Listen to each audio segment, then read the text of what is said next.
We've got a championship game tonight in Columbus. The state of Indiana taking center stage at the Big Ten baseball tournament.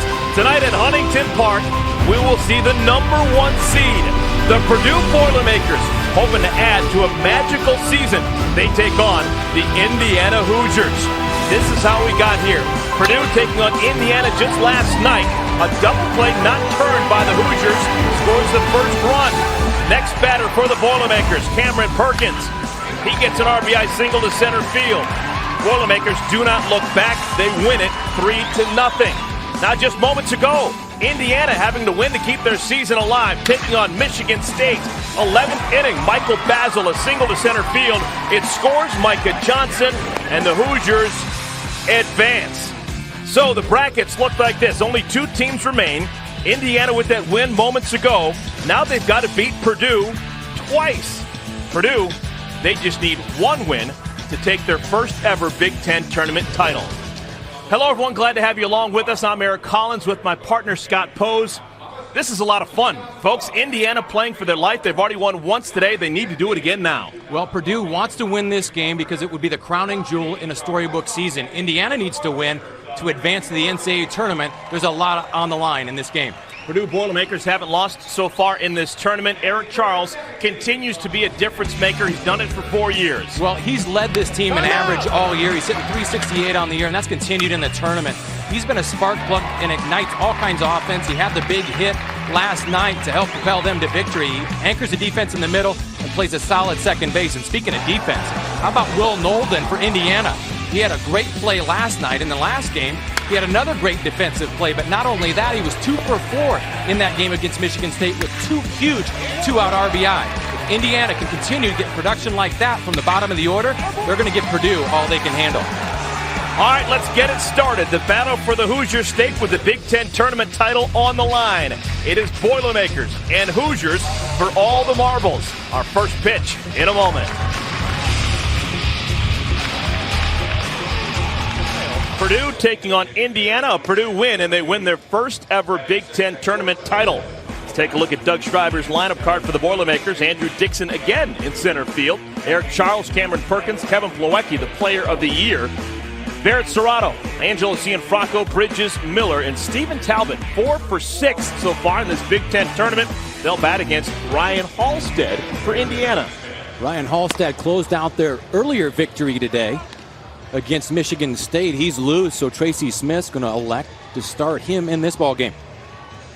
With more on Ryan Halstead, let's catch up with Lisa Byington. Lisa, what do you have? Well, Eric, just watching him warm up there in the bullpen, he obviously took far less pitches than what he would have in any normal circumstance. But he's in an interesting dynamic here. In between games, he had to find a way to keep his body cool and his arm warm. That's what the Indiana coaching staff had said would be his challenge. But they had said, too, that he was the closer for last year, so they were comfortable in putting him in that role in the last game. I said, yeah, but you knew you also wanted to start him, too. They said, hey, our philosophy is win now, win today. Thank you, Lisa. Purdue is the visiting team. They're the #1 seed, but in the way that this thing shakes down, they are the visiting team. They're in the first base dugout, and they're wearing their road grays. Andrew Dixon will be followed by Eric Charles and Cameron Perkins. It's a rematch of a game played last night on this field. Purdue a 3-zip winner. Shallow center field, calling for Justin Curtin makes the play. Indiana defensively, the exact same lineup that they had in the game earlier today against Michigan State. O'Connor, Curtin, Nolden in the outfield. Demuth, Basil left side. Micah Johnson, he is just terrific at times with the glove at second base. Sam Travis, Ryan Halstead pitching to Kyle Schwarber. So 1 out here in the top of the first inning. This is Eric Charles. He takes called strike 1. He's got early in this one. Obviously, Purdue is rested and cooler. But is it more difficult for them to get started than an Indiana team that's already played 11 innings today? Well, Indiana's loose right now. They're running on adrenaline. But where it's going to kick in is later in the ball game, about the 6th or 7th inning. And I think Purdue's strategy in this game is going to be take some pitches, get some pitch counts up, because they know Indiana's thin as compared to where they are right now with arms. Pop up behind home plate. Off with Damascus Schreiber. And it's 3 rows deep. Tracy Smith, he was, I'm telling you, on fire with the decisions that he made in the game earlier today, the semifinal game against Michigan State. You can say that again. He pushed all the right buttons, even at one time with the bases loaded, adding a 5th infielder, inserting a pitcher later who made an incredible play. Joey Donato laid out to catch a ball to preserve the win. Tracy Smith got it done for his team that last game.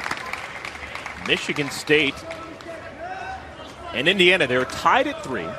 Nobody out in the 11th inning. Runners on at first and at third, and they couldn't score another run. There's Doug Schreiber, this year's Big Ten Coach of the Year.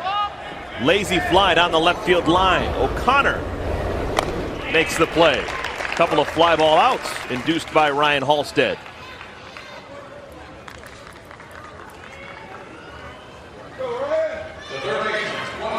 And here's a good sign. Cameron Perkins looks like he is okay.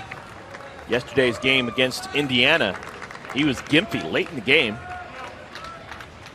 But he's okay. He's hitting in the 3rd spot. This is a guy who's got thunder in the bat. 360 batting average, 9 homers, and a Big Ten leading 58 runs batted in. He hit a double late in the ball game and then came up a little bit lame. It looks like he was cramping up a bit in the hamstring area. Way out in front of that off-speed pitch. Ball and a strike.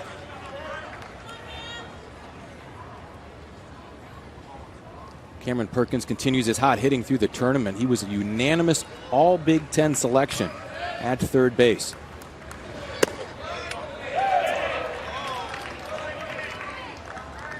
Two balls and a strike to Perkins. Kevin Plawecki on deck.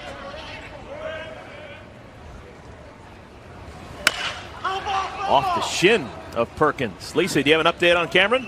Yeah, well, I talked to Doug Schreiber, and literally 10 minutes ago, he didn't even know if Cameron Perkins would be healthy enough with that left hamstring cramped up for him yesterday. He wasn't even sure if he'd actually even play him, which might explain why we didn't get the batting lineup until late. Well, it was going to be a last-minute decision for the Purdue Boilermakers, and when it's such an important player, you want to make sure everything is in order. You don't want to put the player in jeopardy. They don't want to do that by any stretch, but they want one of their best hitters in the lineup. 2-2 breaking ball hit hard past Dustin Demuth down the 3rd base line. Perkins a wide turn. Looks like he's running okay. Maybe a little gimpy back to the bag at first, but a 2-out base runner for the Boilermakers. We got a breaking ball that was on the inside part of the plate, and he drives it down the line, and it gets underneath the glove of Dustin Demuth. That's going to be scored a base hit.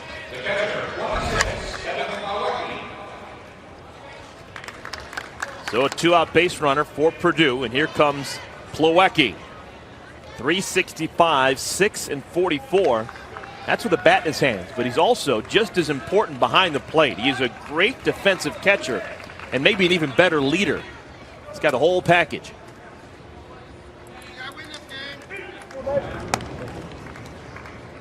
Purdue playing in the Big Ten tournament for a 5th straight year. They have never won this event.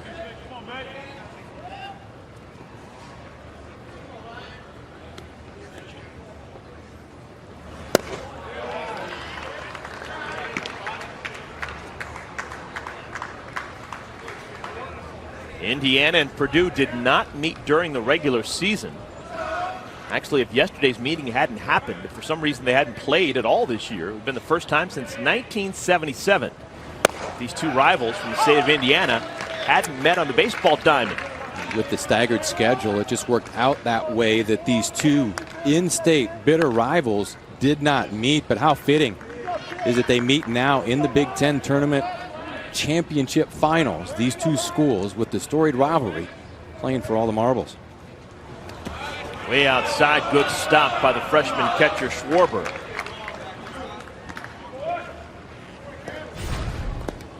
It's a breaking ball on the outside part of the plate. Schreiber keeps it in front and uses his equipment as he should. It hits off his chest protector, and Perkins isn't able to advance. Get the impression that Ryan Halstead has read the scouting report on Kevin Plawecki.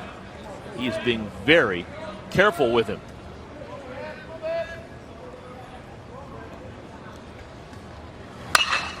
Bouncing ball. Basil from the outfield grass, the short way, and the out is recorded. Happening in the books. Boilermakers scoreless. Indiana heading to the bat rack. Indiana using the same batting order that produced 11 hits and 4 runs in Game 1 earlier today against Michigan State. Justin Curtin, Carl Schreiber, Sam Travis, the top third. Micah Johnson, Dylan Dooney, Michael Basil, the middle third. Dustin Demuth, 5 for 12 in the tournament with a couple of doubles. Will Nolden, Tim O'Connor, 7, 8, 9.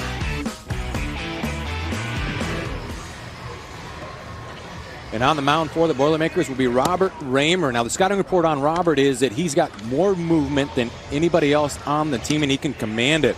But this team performs well when he's on the mound.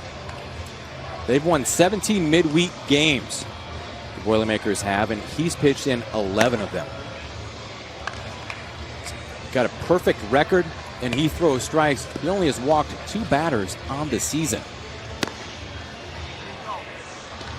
He's going to work against these Indiana Hoosiers and going to try and throw a sinker and slider to neutralize their offense. Raymer from Sunnyvale, California. Again, his college experience in his native California, UC Riverside. 6'4", 190 pounds. He's a guy who is 13-0 in his career. 16-1 are the Boilermakers in his starts in his career. Justin Curtin takes a strike. So far in this tournament, we have only seen the Boilermakers use 4 pitchers.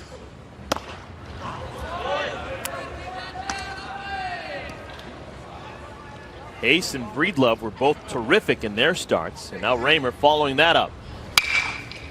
On the ground, third baseman Perkins, a little bit ginger with that toss across the diamond. And there's the first out of the bottom of the first. Defensively, Talbot, Andrew Dixon, Barrett Serrato in the outfield. Perkins and Miller left side. Charles Cianfrocco on the right side. With Kevin Plawecki behind the plate. This is a guy who is a leader of men. Takes charge, looks like a catcher, throws well. Kyle Schreiber takes down low. One thing that's unique about Kevin Plawecki is that he calls his own game behind the plate. He knows the staff, and the coaching staff trusts him enough to call the pitches. I'd say in about 90% of the other college programs in the country, the pitches are called from the bench, but Plawecki is entrusted by this Purdue coaching staff to call the ball game. On the ground, to Hopper. Charles doesn't make too many mistakes. This is what Robert Raymer wants. Have the Hoosiers hit the ball into the ground.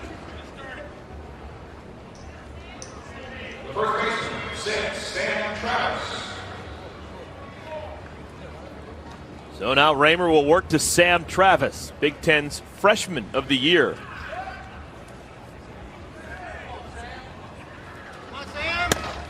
Travis was having an intimate experience with the center fielder earlier in today's game. He had 4 consecutive fly balls to Anthony Checky. This time he hits it on the ground. Should be 3 ground ball outs. To third, to second, to short. 3 ground ball outs in 8-pitch inning for Robert Raymer. We have had just gorgeous weather so far in this Big Ten tournament. It's been a steamy day, temperature in the high 80s.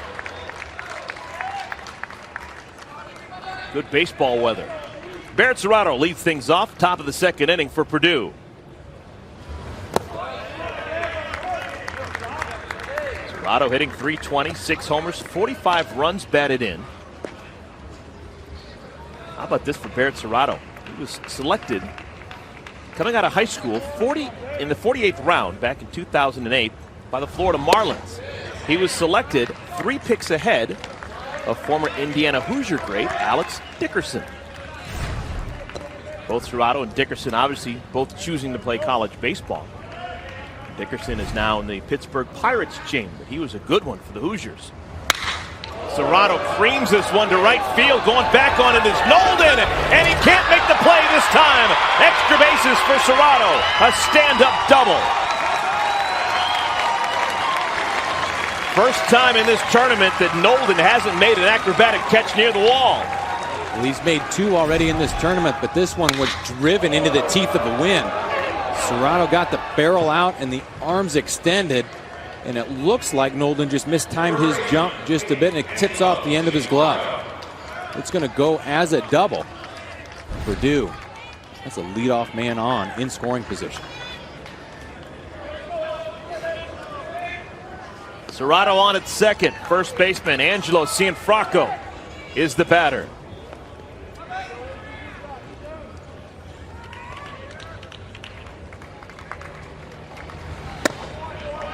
Cianfrocco back in the starting lineup. He did not get the start yesterday against the Hoosiers when they had the left-hander Kyle Hart on the mound.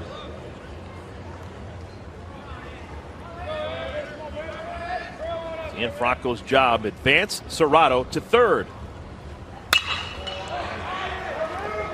Into left field, getting a late break on it is O'Connor. Foul territory, can't make the play. Overran it. Now the sun has come into play now because it sets behind the stadium, but Indiana's defense, a little suspect thus far. O'Connor's looking for the wall, but then that ball came back and Michael Bassel was right there. Just a lack of communication between the two Indiana fielders. There's the view that from left field, and the ball gets up. The lights haven't taken effect yet, so you're at that transition period before the lights can take effect, and it's hard to pick up the ball. Now in second chance, Cianfrocco still cannot advance Serrato to third. He grounds out to the shortstop Basil. So Halstead picks up an important out, number 1 here in the top of the second inning.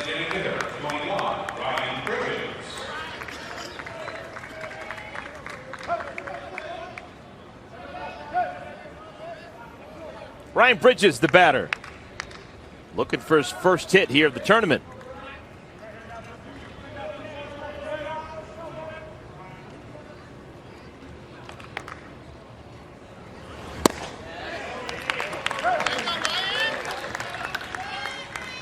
Purdue ranked 16th in the entire country. They have got an at-large berth to the NCAA tournament wrapped up. They still want to get the automatic bid by winning this Big Ten tournament.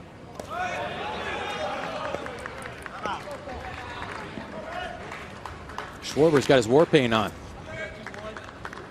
The eye black that players wear usually was just 2 straight lines across, but players have gotten creative of late. A la Alice Cooper.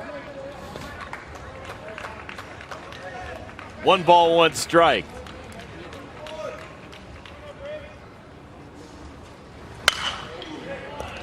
Now Bridges down in the count, 1-2. Indiana's taking the hard road. They lost against Purdue last night. That meant they had to play a game earlier today. They beat Michigan State, but it took them 11 innings to do so. Purdue has just been hanging out all day long. They've only had to play 2 games so far in this tournament. A win over Ohio State on Thursday, and that win last night against Indiana. 2-2 now to Bridges.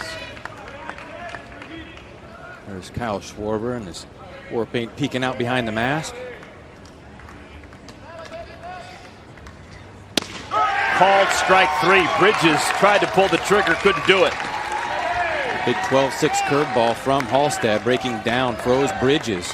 An important strikeout with a runner in scoring position. Overhand curve, starts at the top of the zone, breaks down, and Schwarber frames it.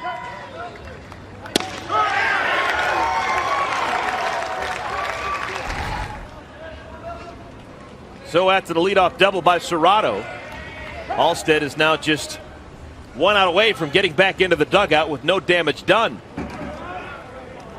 David Miller, 1 for 8 in the tournament. I'm not sure this is the guy I'd want to face if I'm Ryan Halstead with 2 outs and a runner in scoring position. He's going to battle you and not going to give an inch.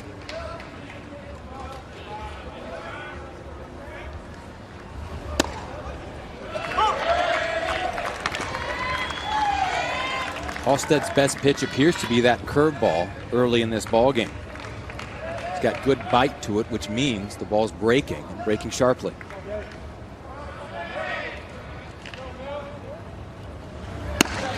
Another breaking ball for a strike, 0-2. Early in the ball game, a pitcher and catcher will feel out hitters, umpire zones, but most importantly, what's working best for the pitcher. And for Hallstad, it's that breaking ball right now.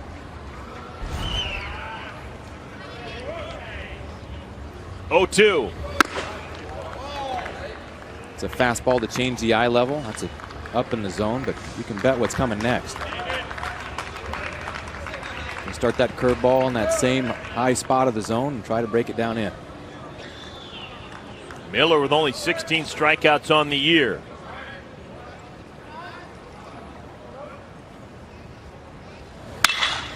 Into right field, hits it well. Nolden on the run, is going to have to play it off the wall. A two-strike RBI for Miller, trying to stretch it into a double. He's out, but the run scores. Purdue, they get the first run of the game on a David Miller single to right field. Inning and a half in the books. Boilermakers on top. Barrett Serrato scores the game's first run. BTN goes where you want, when you want it with BTN to Go, presented by Auto Owners Insurance. Watch live events on your computer, tablet, or smartphone. BTN to Go. It's available at no extra charge to subscribers who receive BTN through their cable, satellite, or participating video providers. To learn more, visit btntogo.com. It's also available in the App Store. Robert Raymer beginning his second inning of work. He had a perfect 1-2-3 first inning, 3 ground ball outs. This is Micah Johnson, the batter.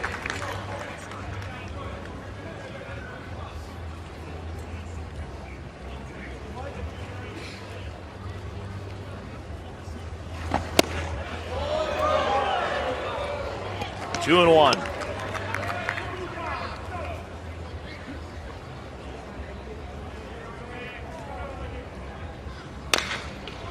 Another ball pounded into the ground. First baseman Cianfrocco, a very good glove man, makes the play. 4 consecutive ground ball outs. Every Boilermaker in the infield has got a chance. A ground ball to third, 1 to short, 1 to second, and now 1 to the big first baseman Cianfrocco. Robert Raymer likes to keep everybody involved. He's an equal opportunity pitcher, but he's got that sinker working. Currently, the Hoosiers are pounding it into the ground. Dylan Dooney takes outside.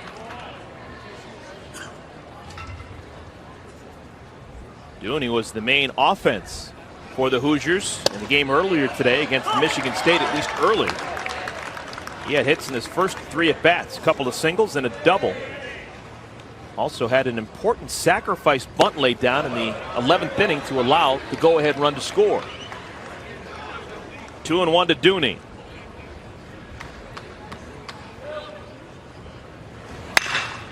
Another ground ball. Charles sucks it up.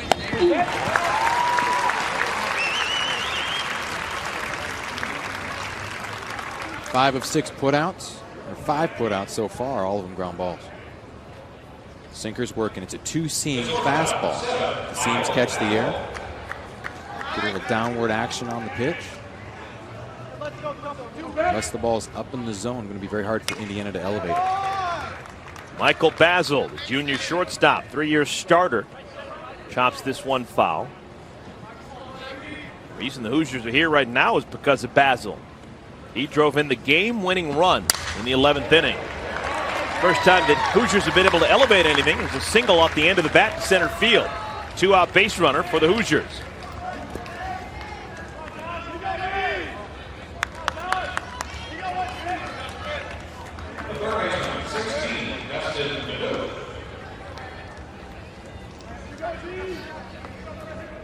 So here's Dustin Demuth, third baseman, just a sophomore from LaPorte, Indiana. He's having a good tournament so far. He's 5 of 12, but he has the approach that could be successful against a pitcher like Raymer because he hits the ball to left center and drives it that way. Against a sinker pitcher, a right-handed sinker pitcher, when you're a left-handed hitter, you want to hit the inside half of the ball. And that's what Demuth's swing is like. He takes the ball to the barrel to the inside half, fights it off and blocks it off to left center. Hits this one, center field. It's going to stay in the park. Dixon makes the play. There's a first out on something that wasn't a ground ball. 1-0 Purdue. This is Scott Pose and Lisa Byington. I'm Eric Collins. This is the number 9 hitter for the Boilermakers, Stephen Talbot.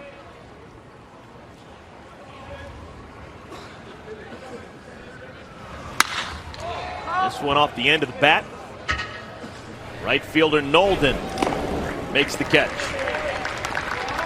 One pitch from Ryan Halstead here in the 3rd inning and 1 out. So that's the first time through the lineup. Remember, Halstead finished off the game earlier today against Michigan State through an inning and 2/3. So just because this is the 3rd inning of this game doesn't mean that he's fresh as a daisy. But he was loose, and I think the thinking that went into this was Tracy Smith figured that gap in between the games was nothing more than a long inning in a game. Say a team comes in, scores 10 to 12 runs for their pitcher. Doesn't necessarily mean you're automatically going to pull him. Or a rain delay. Halstead threw 19 pitches in his inning and 2/3 against the Spartans. Here's Andrew Dixon again getting the start in center field. Tyler Spillner, who's been a terrific player for a long time with the Boilermakers, not in the starting lineup for the 2nd consecutive day. Fly ball, medium deep center field. Second time today, Dixon has flied out to center.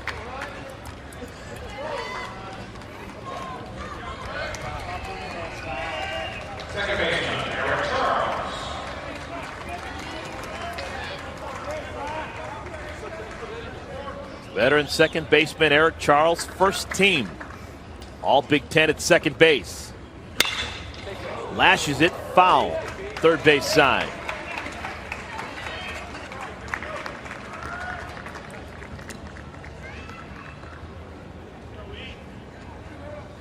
Two totally different types of teams. Indiana, they do not start a freshman or a sophomore. Check that. Purdue doesn't start a freshman or a sophomore. What a play. Michael Basil. He just took a base hit away from Eric Charles. Gorgeous defense for the Hoosier shortstop. We'll be back to Columbus in a moment. Will Nolden leads things off against Robert Raymer. Another ground ball. This one off the first baseman, Cianfrocco's glove. That'll be the first time that Indiana has gotten the leadoff man aboard against Raymer. Will Nolden continues his hot hitting. He was 3 of 10 coming into this game, but then gets the base hit off of Cianfrocco's glove. It bounds over to Charles, but it's going to go as a base hit.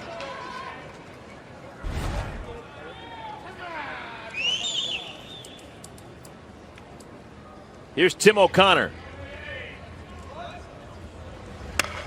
He lays down a bunt, and it's foul. O'Connor does not have a base hit so far in the Big Ten tournament. He is 0 for 7.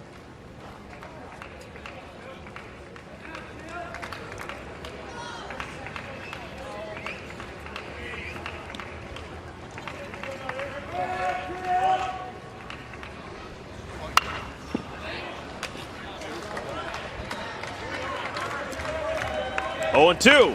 O'Connor's getting the barrel below the ball, and that's why he's popping the bunt up. You want to keep the barrel on top of the baseball to bunt it into the ground. And you want the barrel of the bat out front of the plate, out here. The reason he wasn't able to bunt those successfully, he was keeping the bat too close to his body. He's going to try to bunt with 2 strikes. And he gets it down. Wow, nice play. Fielder Raymer picks it up and throws him out at first, so a sacrifice, 1-3. Well, the reason that he was able to get the bunt down, notice where the bat is, it's out front. And when you make contact out front, it's easier to kill the ball, but most importantly, the barrel's above the ball. Fine job on the 3rd attempt by Tim O'Connor to move up, and as a result, Will Nolden gets to second base. Scott, I wouldn't be surprised if Tracy Smith kept the bunt on just because he didn't want O'Connor to hit into a double play. Figure even if he had struck out trying to bunt the ball and bunting it foul, that would be better than hitting into the double play. And earlier today, O'Connor hit 3 ground ball outs against Michigan State. And he's battling against an extreme ground ball pitcher in Robert Raymer. Justin Curran, the batter, takes up high, 2-0. Runner on at second, Will Nolden. Indiana trailing Purdue 1-0, home half of the third.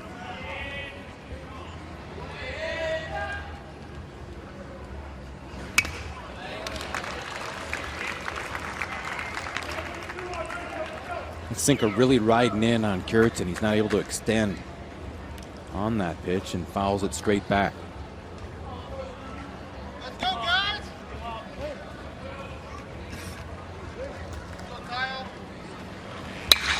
Curtin hits this one hard to center field. Going back on it is Dixon. He has enough room. Tagging up from second and going to third is Nolden, but there are now 2 outs. That ball was hit hard, but the ball's not carrying to left center. Ball hung up in the air enough to allow Dixon to run underneath. He took a good angle on it, calls off his left fielder, makes the play and gets the ball in. All right, now a dangerous situation for Purdue. Kyle Schreiber, the batter. Schreiber hits it hard, but the shortstop, Miller, off the shoe tops. Purdue, they get out of it. Indiana strands a man on at third. Can't hit it any harder than Schreiber did. Got nothing for it.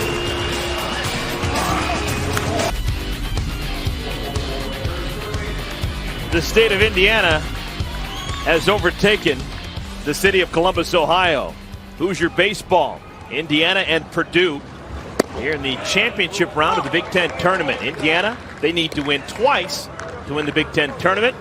Purdue, they need to win either tonight, or if they fail to do so tonight, tomorrow afternoon. Here's Cameron Perkins. On the year, listen to this, folks.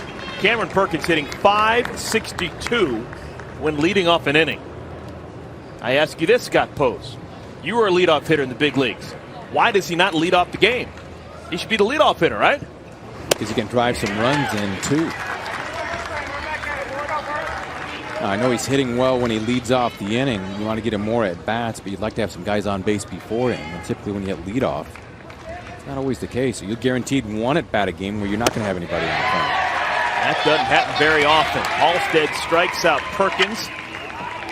Out number 1 here in the 4th inning. It's an elevated fastball from Halstead. Perkins can't catch up. Well-placed fastball. Junior catcher Kevin Plawecki grabs the bat. He bounced out to short to end the 1st inning. Hits this one into center field. Curtin on the move, makes the catch at thigh level.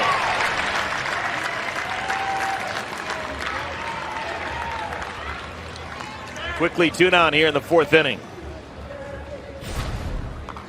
Ball's hit right on the screws. Good short stroke by Plawecki, but Curtin's there to make the play. All you can do is hit a ball hard and hit a line drive. And Plawecki did all he could, but there's been a guy in center field for over 150 years now, I think, in the game of baseball. So. Barrett Serrato, 2nd hit of the day. Everyone talks about Charles and Perkins and Plawecki. I'm happy with Barrett Serrato. This guy's just a good hitter. Well, he's taken 2 good swings today. He had the double his first at bat, and he's short and direct to the ball here, driving it right back through the middle.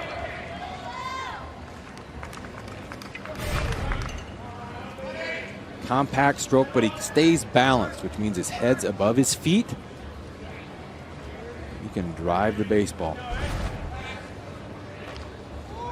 A little lollipop throw over to first base from Halstead.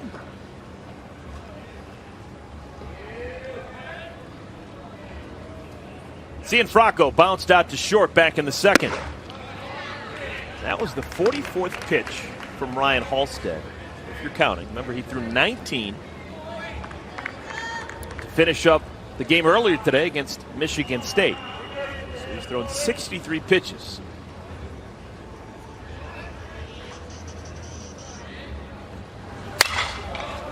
Pop-up. He's going to stay in the infield.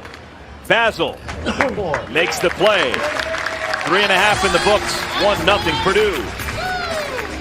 Bottom of the 4th inning. Purdue on top of Indiana by a score of 1-0. Let's send it down to Lisa Byington. Lisa, what's going on? Well, I'm with a pair of parents here. I guess parents. I shouldn't say a pair of parents, but Don and Sandy Smith, Tracy Smith's parents, they call you Big Smitty. Do they call you anything? I hope not. I hope it's just Sandy. How did you guys survive watching that first game?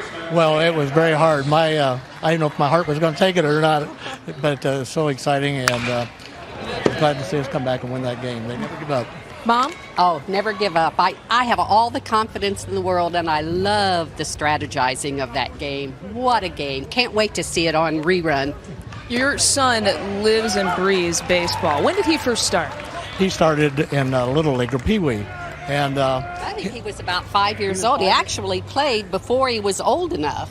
correct, yes. And I coached his team, but he was one that he played shortstop, but he was hit second base or third base. He was always over to get the ball, and he was all over the place. He'd even get out in the outfield and throw it in because he actually had an arm that would not stop. He could throw it as far as anybody on the team. Right. So they'd get it to him and he'd throw it in. How long have you guys been married? You're finishing each other's sentences. Oh my gosh, we will be married 48 years in December. Ooh, and the big one's coming up in 2 years. Oh, yes, that's right. Yes. Didn't put up with me that long, right?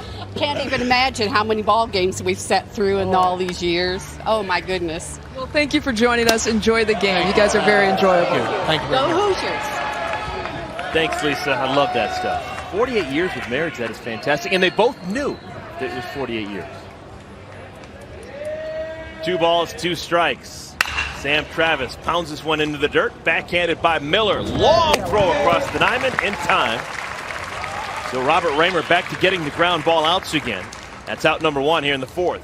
It's not an easy play to make, but Miller made it look easy. Bounds to his right, backhands, and makes the strong throw across the diamond. Scott, we've been talking about Purdue being the total package this entire tournament. If I really had to pin you down, pitching, offense, defense, guttiness, what's the thing that is most impressive about the Boilermakers here? Micah Johnson down the left field line. This one is foul. From the sample size that I've seen of these games is they don't beat themselves. They give each team the 27 outs they're allotted and then take their chances with that. And I think that just comes down to the pitching and defense. They play very, very well, and they force the other team to really do something to win a ball game. If they don't, they'll take care of business. Micah Johnson, just a .221 batting average. That's a bit deceptive. He's coming back from a significant elbow injury.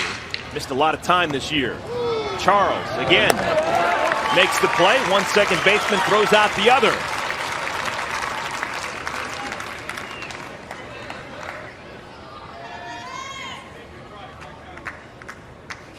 Now 7 ground ball outs induced by Raymer.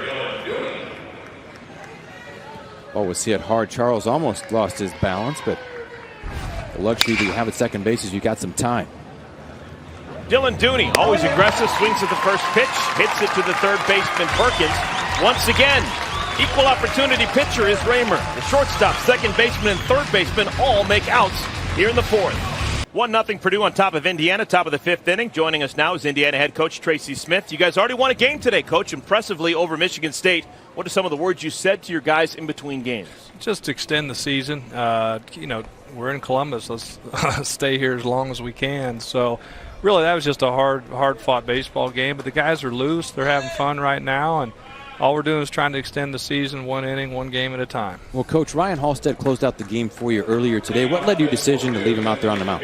We were going to start him anyway. We just feel our best chance to get this thing to the championship tomorrow is to run our best guys out there. And he didn't throw a lot in the first inning, so it's warm enough today. We figured he'd stay loose and get himself ready for the start in the second. He's been pretty effective up to this point. Thanks, Coach. Appreciate it. You're welcome.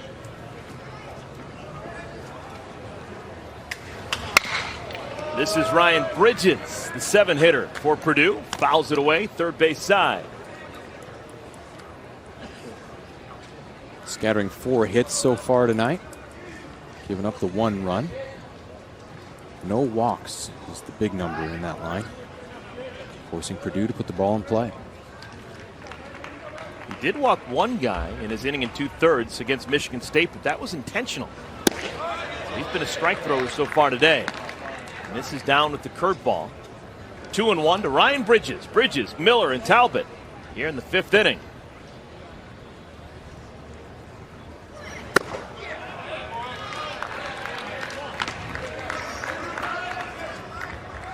Scott, have you seen the same level of urgency for Purdue that you've seen earlier in this tournament? I think they're being very methodical in this game. I wouldn't necessarily call it urgency, but they're being patient. I think that's by design because they know that Indiana's played a game already today. They want to get into the bullpen. They're just going about as business as usual. And there is the first walk of this game for Halstead. Leadoff free pass to Bridges.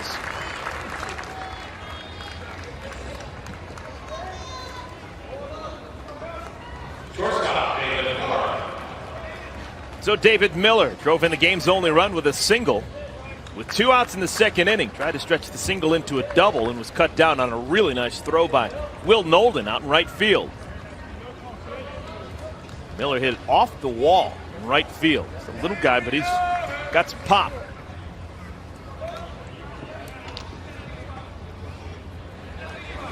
Joe's bunt takes high.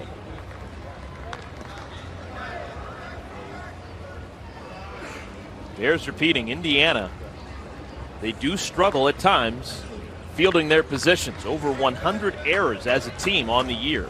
And the percentage play is the bunt with nobody out to move the runner to second base. Runner on the move. Hit and run, and it works! Baltimore chopped down the right field line. Bridges huffing and puffing to third. He's being waved around. He'll score another RBI for David Miller.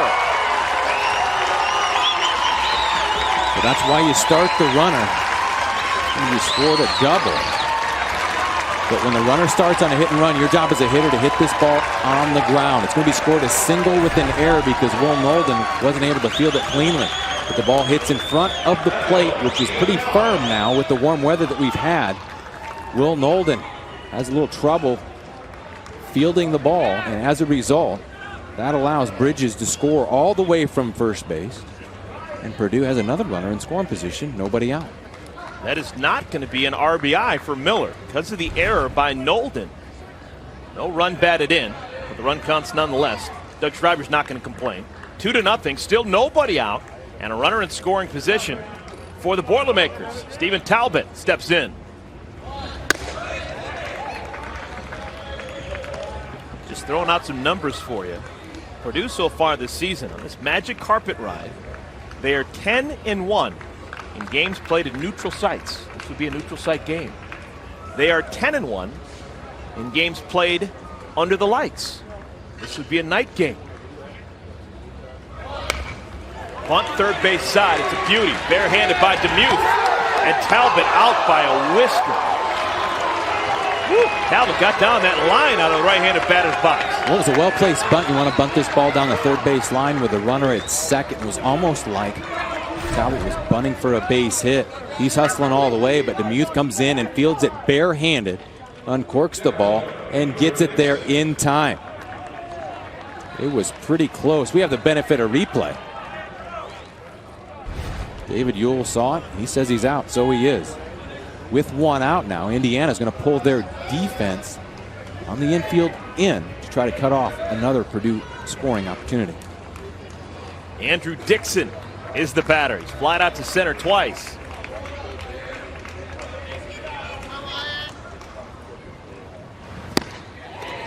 Faces a breaking pitch out of the strike zone.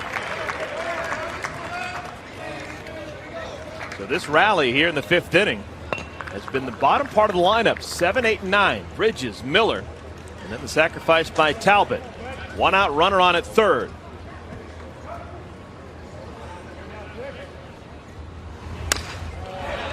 Dixon's going to have to really grind down on the count 0-2.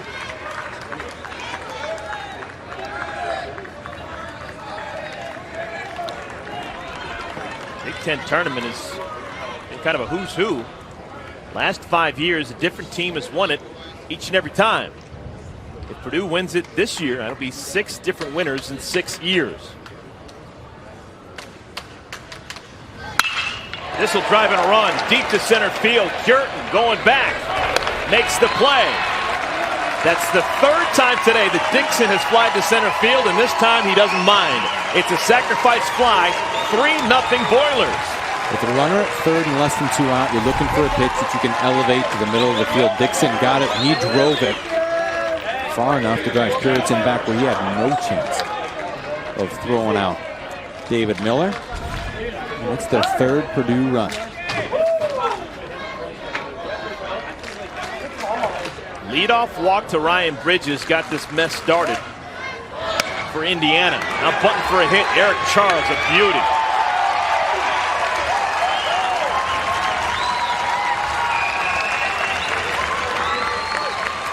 There are times when you just have to pick up the ball and put it in your back pocket when you're a defensive player, and this is one of them because the bunt was perfectly placed. There's no play for either Demuth or Halstead, even if they do pick it up cleanly. Well-placed bunt. Charles is well down the line. He was inside the line, running on the grass.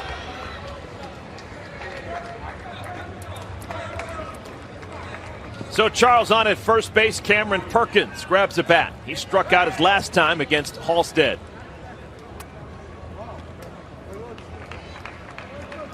Lisa, what's the latest on Cameron Perkins and his health?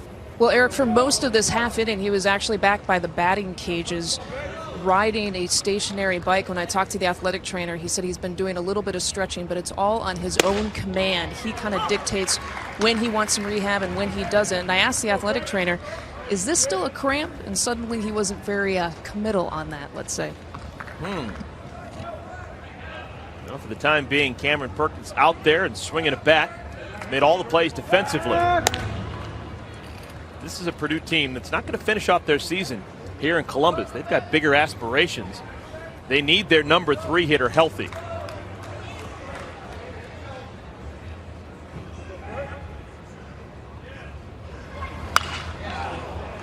Still taking a healthy cut. Fouled that fastball straight back.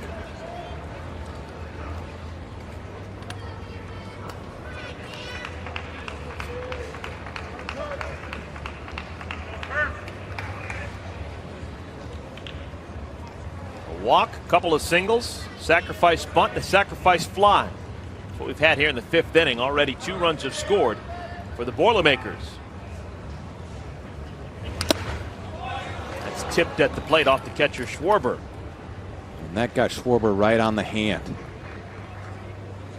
Foul tip down. Now Mike Conlon's going to walk out to the mound to give Schreiber some time to recover, but boy, that just hit right on him. Forearm, no equipment for that. Hit him on the wrist. Just on the inside of the wrist. Scott, you were a top shelf base stealer during your playing days, both as a college player and in the big leagues. Would you run in this situation? You just saw the catcher get hit on the forearm. That's his throwing arm. I'm ashamed to admit it, but yes, I would. You see that happening, take advantage, see if you can throw. 0-2 is not necessarily a good count to run on, but even if it is a pitch out, you're going to test that arm.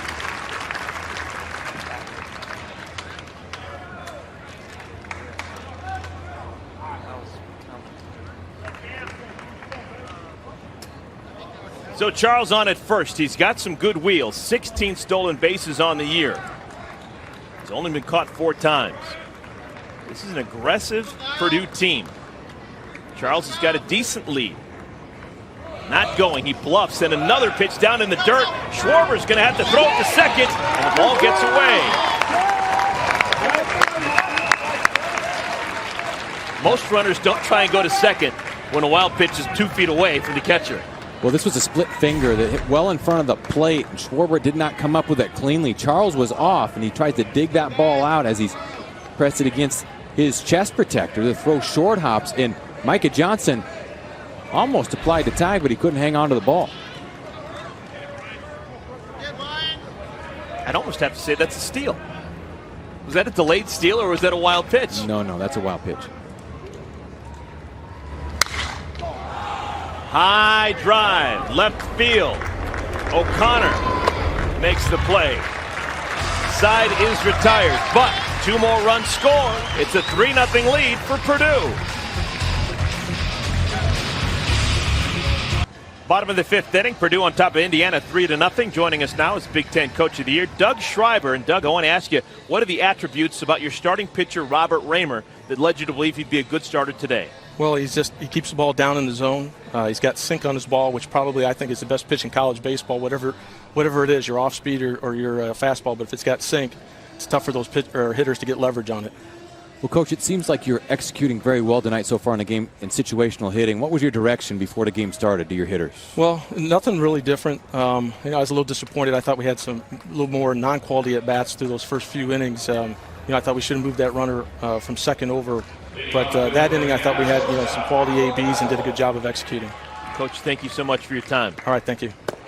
Doug Schreiber and the Purdue Boilermakers trying to protect a 3-0 lead. We play the home half of the 5th. It'll be the shortstop, Michael Basil, followed by Dustin Demuth and Will Nolden.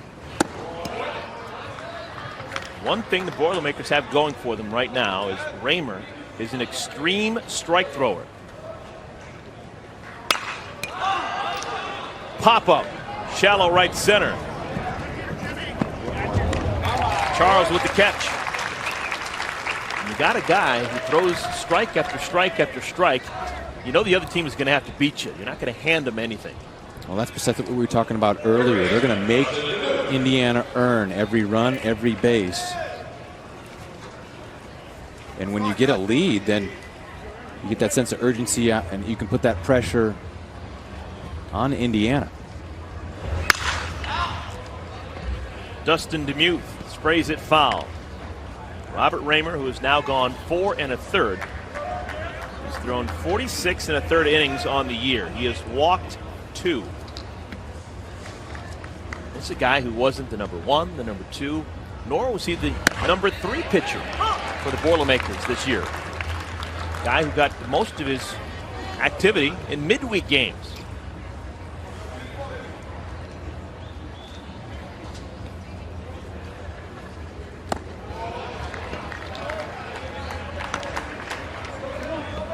Ball and 2 strikes.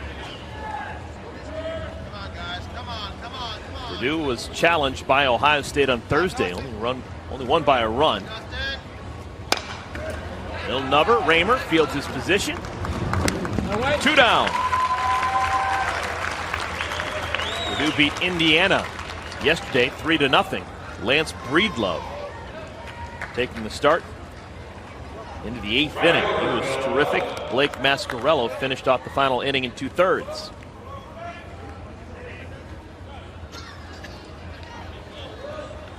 Eight in a row now retired by Raymer. Hard down the right field line. This one is fair off the bat of Will Nolden. Nolden keeps on rocking it. He's into second with a stand-up double. What a day for Will Nolden. That is now his 4th hit so far on this Saturday. Will Nolden got a pitch on the inside half the plate, stayed back and drives it nicely, but is he seeing the ball well now? Ball bounds in the corner. Serrato's over there to root it out.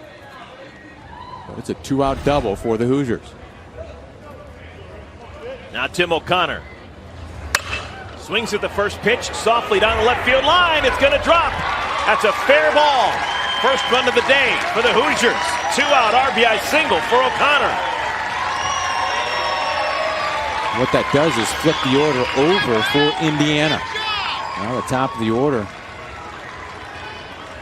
And the powerful part of their order coming right up. That's a pitch inside, but O'Connor did a good job to just get his hands inside. Hits it off the handle, but is strong enough to get it to the outfield and hit him where nobody was. Puritan tees off and hits this one down the left field line. This is going to go to the corner. O'Connor steaming around third. They're going to wave him. The throw is not going to be made. Puritan's out at third, though. They get Puritan out, trying to go from second to third. The inning is over, but the Hoosiers, with some life, they score a pair of runs here in this 5th inning, and they're back within 1.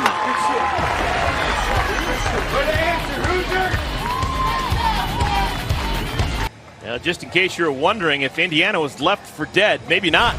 They have picked themselves up. They scored twice in the home half of the 5th inning. Maybe they could have had more, But Justin Curtin runs into the third out at third. Tracy Smith is going to have a talk with Justin Curtin because that ball is right in front of him. And he's the leadoff hitter. You got the heart of the order coming up behind you, the guys that can drive in some runs.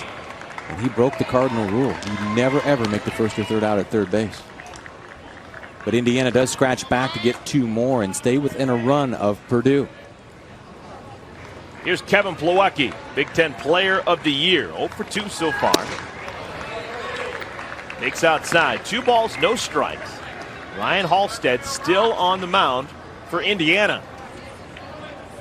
He's now thrown 85 pitches if you count the 19 he threw in the game earlier today against Michigan State. And he's missing the strike zone now. And Thursday, Plawecki hit a shot down the left field line. It was instrumental in Purdue's win. This is the second consecutive inning that Halstead has walked the leadoff man. Didn't work so well for him back in the 5th when 2 Boilermakers scored. That's going to get action stirring in the Indiana bullpen. Barrett Serrato already has 2 hits on the day. Kyle Schwarber is going to go out and talk to Ryan Halstead.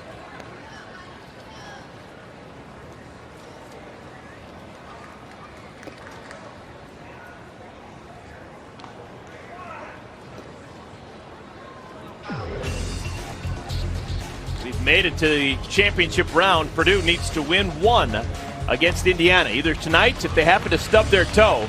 We'll do it again tomorrow at noon Eastern time. Indiana and Purdue, the only 2 teams remaining. Nebraska, Michigan State, Penn State, Ohio State have all been sent home. Johnny Hoffman pitched earlier today. He is getting loose in the bullpen. Saw Hoffman come out of the pen yesterday against Purdue, threw 3 1/3. Is this going to be a quick hook?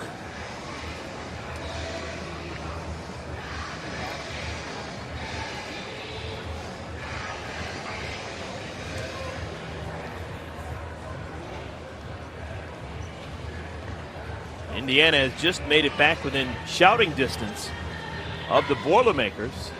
They don't want to give that right back up. Still no decision made by Tracy Smith.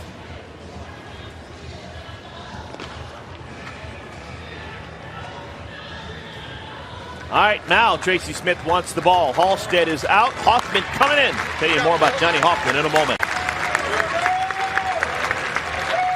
Top of the 6th inning. Purdue on top of Indiana 3-2. In the game earlier today when Indiana beat Michigan State, Ryan Halstead replaced Johnny Hoffman.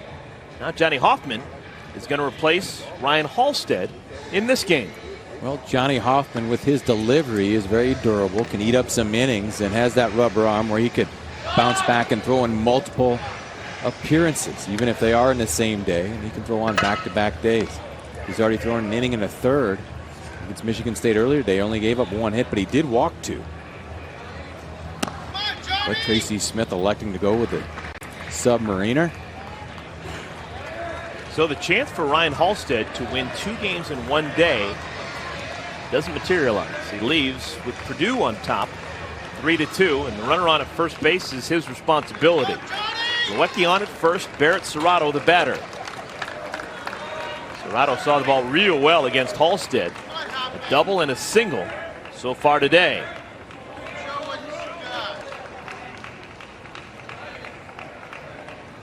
There goes Plawecki. Line drive right where the shortstop should have been. Beautiful bit of hitting there by Serrato. Runners on at the corners. Well, it's the hit and run. Plawecki was off on the pitch, and ideally, you hit the ball in the vacated spot. On a normal steal with a left-handed hitter up, the shortstop's going to cover. And Serrato hits this right at the shortstop hole. The shortstop vacates his position. That's a perfect hit and run. Purdue executes. They've got runners at first and third. Nobody out. It was in this exact same situation back in the 9th inning of the game earlier today, Indiana and Michigan State. Indiana kept Michigan State at bay. First and third, nobody out, and they stopped the damage. That's how they advanced to this game. Right now, they'll be fortunate if they can keep a run off the board. We've got Angelo Cianfrocco at the plate.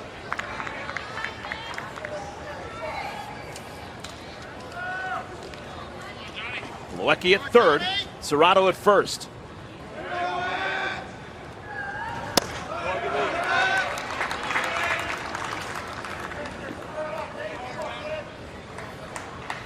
Cianfrocco's father was a big leaguer, Arky Cianfrocco.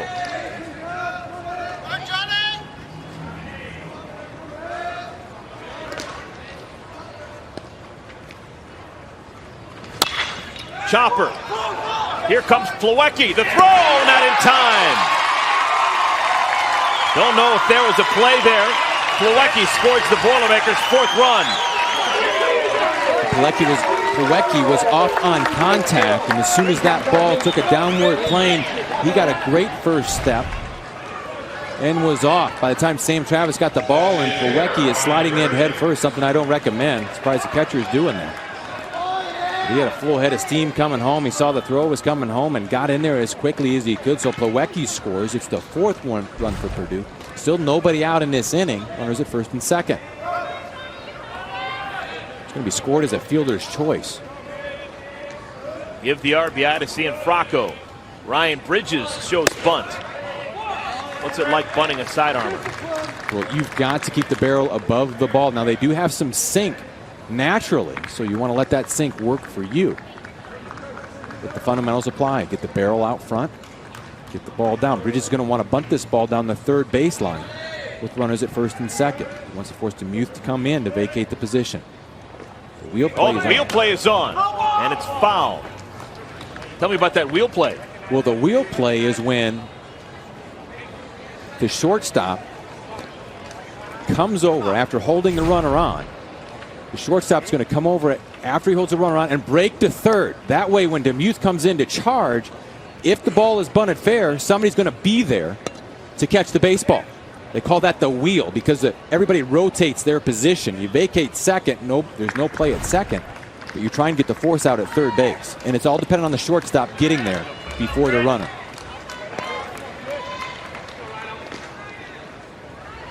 Still nobody out. Top of the sixth inning. Already one run in for the Boilers.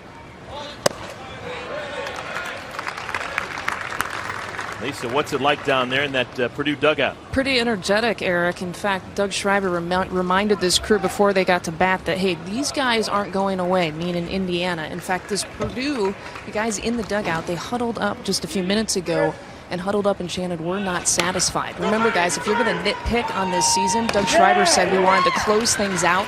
He wanted to win more weekend series than what they did.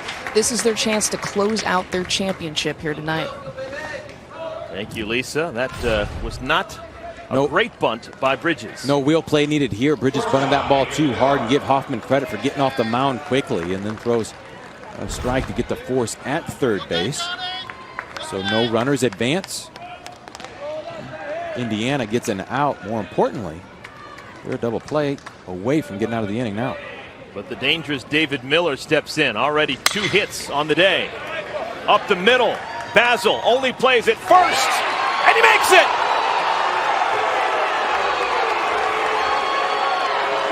Basil throws out Miller at first, or at least that's what David Ewell says. And Doug Schreiber wants to talk about it.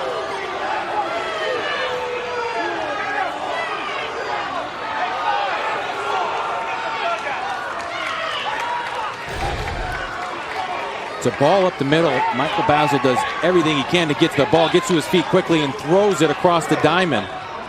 I think he got him. David Ewell said he did, so he did. Maybe not. Well, Doug Schreiber still hasn't said his piece, and now Mike Conlon's intervening at home, and even the third base umpire, Mark Bitsworth's going to come down. Everybody's going to get a little piece of Doug Schreiber's mind right now. Yeah, it was close, but it appeared as if the foot was on the bag before the ball made it into Travis's glove. Well, we have the benefit of replay here. Keep in mind, that's happening. Actual speed on the field. It's a bang-bang play. The umpires have to make a snap decision. Not an easy call to make. David Ewell made it. He's going to stick by it. So 2 outs now. Stephen Talbot, the batter.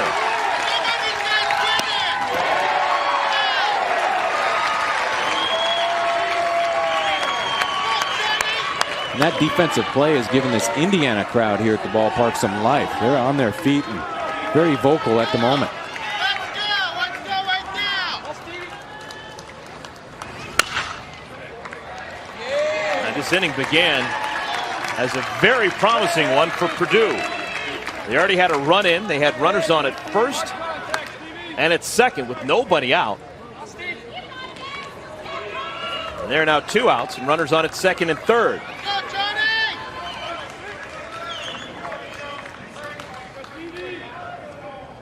A poor bunt by Ryan Bridges. And then a wonderful defensive play by Michael Basil.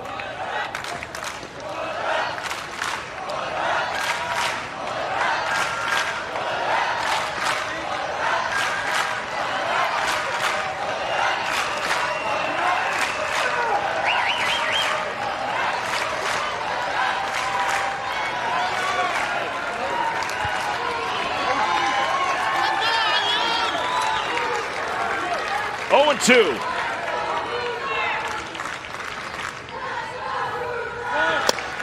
Bunt on 0 and 2. He misses it. The side is retired. So in an inning in which Purdue scores a run, you could say that Indiana regained momentum.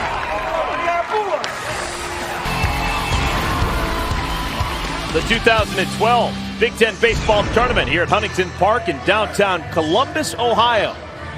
In the Arena District.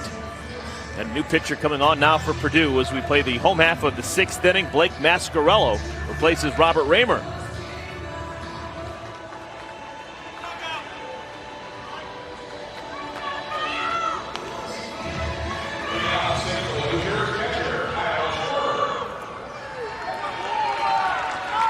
Blake Mascarello enters this game, got good numbers on the year.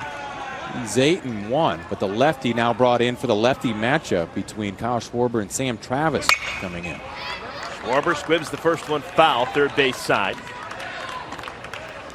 Schreiber's proven himself to be a tough out here in this Big Ten tournament. He has not struck out so far for the Hoosiers. And these 2 lefties that Mascarello is about to face have 17 home runs between them.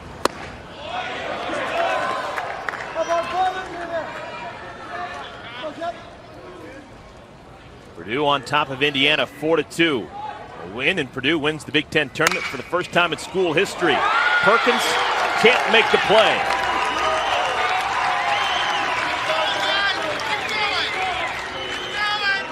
Leadoff man aboard here in the 6th inning. And Schreiber continues to make solid contact, and he does so here. Hits a smash right at Cameron Perkins. Ball ends up going between his legs. It's going to be a base runner for the Hoosiers. Mascarello finishing up the game yesterday against the Hoosiers, going an inning and 2/3.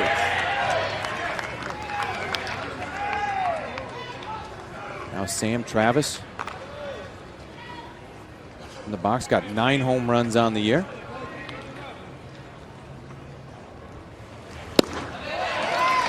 He represents the tying run for the Hoosiers right now. I mean, Eric, you got the sense in this game it was going to be a dogfight. You knew that these 2 teams played each other pretty close last night. It's going to be the same tonight. On the ground, could be 2. Maybe not. They don't get an out at all. Back-to-back errors for the Boilermakers.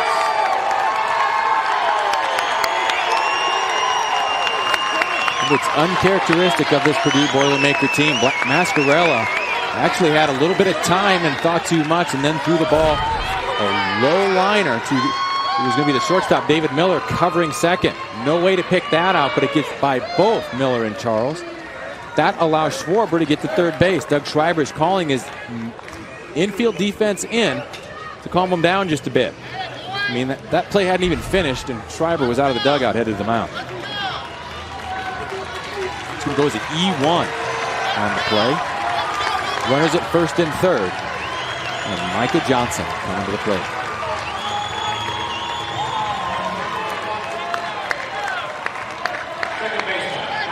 An error by Perkins, an error by Mascarello. Nobody out. Bottom of the 6th inning. Runners on at the corners.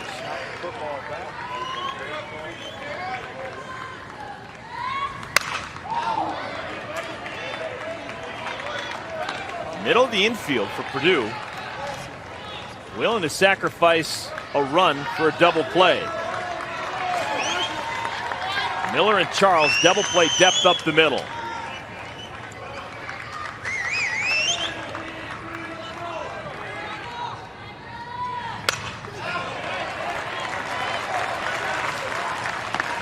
Mascarella throwing a sneaky fast fastball. Johnson doesn't look like he's picking it up particularly well late on that last swing.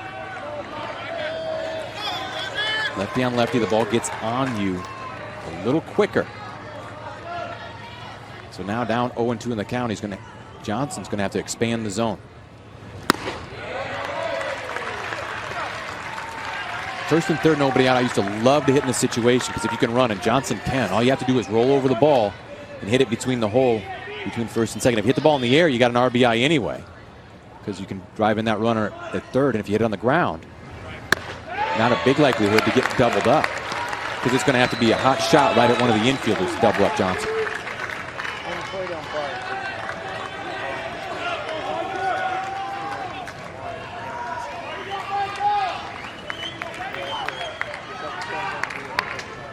Two-two pitch. Down the left field line. This one is fair. That'll score one. Travis to third. He'll stop there. A double for Micah Johnson.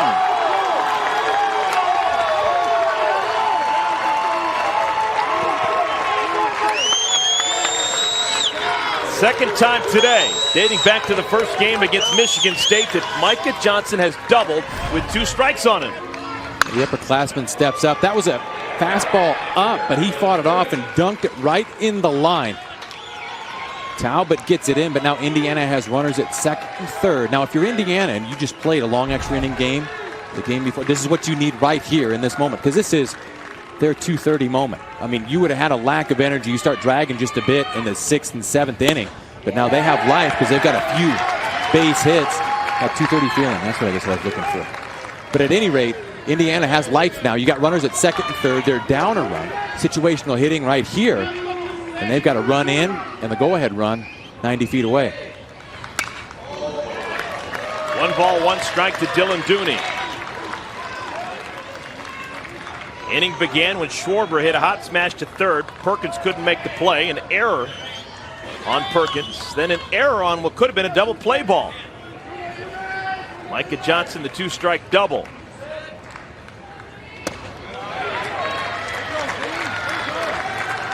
Baseball is just that crazy game of momentum. Really, Tracy Smith's team doesn't deserve the momentum. Just a couple of errors made by Purdue, and then a duck snort off the bat of Johnson. And now you've got momentum maybe you didn't even earn. But they're capitalized on it. They'll take it.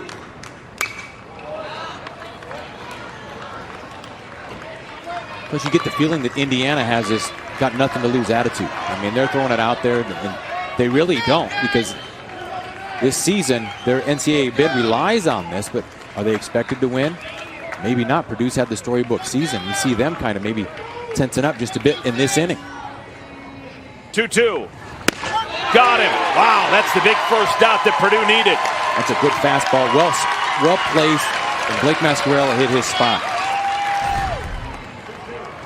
Fastball in, freezes Dylan Dooney. If you can't pull the trigger right away, you're not going to do it. I looked at my share of those in my career. Blake Mascarella makes a pitch when he needed to. That's the first strikeout today for the Indiana Hoosiers against Purdue. 1 out now in the 6th. Basil pops this one up. Foul territory. Catch is made. Charles, the throw to the plate's not going to be in time. We are tied at 4. Good decision, bad decision. Well, it's a great play, and it's hard to tell a player not to catch the ball. And Charles digging this out by the wall, it's an incredible play and shows what athletic ability that he has. But great base running by Sam Travis, because Eric Charles' momentum's taking him away from the plate. It's the over the shoulder, and then he's got to wheel against his body, try to throw a strike to home plate. He's not able to do it. And how many times do you see a sacrifice fly to the second baseman in the bullpen? Squeeze! Plays it first. Perkins. Oh, they got him at first. Dustin Demuth tried the sneak attack bunt, and he's called out at first. Tracy Smith can't believe it. The throw by Perkins. Indiana scores twice to tie it at 4. They thought they should have had another one. Micah Johnson on at third. Dustin Demuth, the sneak attack bunt. He's called out. Purdue will take it. Well, Purdue didn't get a call earlier. Indiana doesn't get a call there. They even out. Tie game. It's down to a 3-inning game. Johnny Hoffman. Pitching inning number 7. Throws a strike to Andrew Dixon. Dixon, Charles, Perkins, the top 3 in the Boilermaker lineup batting here in the 7th. Well, what could come into play here is Indiana, just by virtue of the rules, is the home team.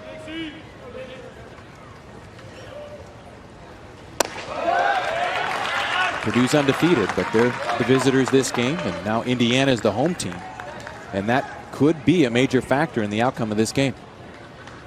They've had runs scored in each of the last 4 half innings.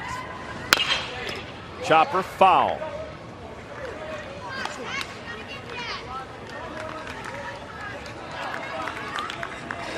Purdue winning the Big Ten regular season for the first time since 1909. Now trying to win the Big Ten tournament for the first time in school history.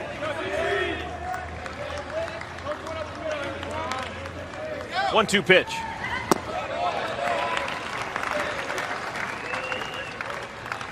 Left-handed hitter against a guy like Johnny Hoffman who throws it from third base. What do you look for? Well, you're looking at the release point, but then you're trying to elevate the ball, get him to get the ball up. Because if it starts at your knees, say to your mid-thigh, it's going to break out of the zone. So you want to make it to be about waist high. It's very similar to a knuckleballer. If the ball's up, you let it fly. If it's down, you let it go. Chopper, Hoffman. But it's important for a left-handed hitter to take the barrel to the inside part of the ball, kind of like what Dustin Demuth's done. He's driven the ball to left center, but you want to do that against a sinker ball pitcher or somebody that's coming as a submarine, because if you get out front, you roll over it, and it's just a ground ball to second base all day if you're left-handed. Same thing if you're right-handed. If you don't get that inside part of the baseball, you're going to hit nothing but ground balls. Charles swings to the first pitch, 2-hopper to Johnson. And Eric, I don't know if you feel it, but I feel like there's a momentum shift in this ball game. I think it started when Purdue was actually in the midst of scoring a run back in that 6th inning. The fact that they didn't score more gave the momentum to Indiana. What was the defensive play by Basil that got things going, and you felt things, man, hey, maybe we can get out of this and keep things to a minimum from the Indiana side, and then they just parlayed that into a couple of runs that next inning. 2 quick outs here.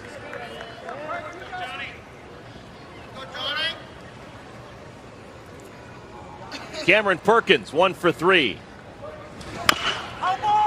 Fouls that off the front foot. There's that sinking action that Hoffman generates from that low arm angle and that delivery. Ball starts up. Perkins thinks he's going to get a fastball on the inside half and then just fouls it off his front leg.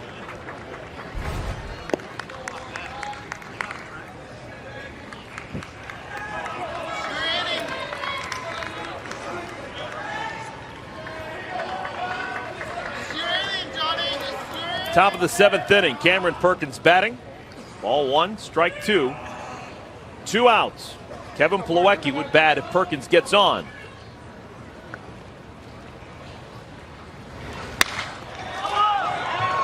High popper.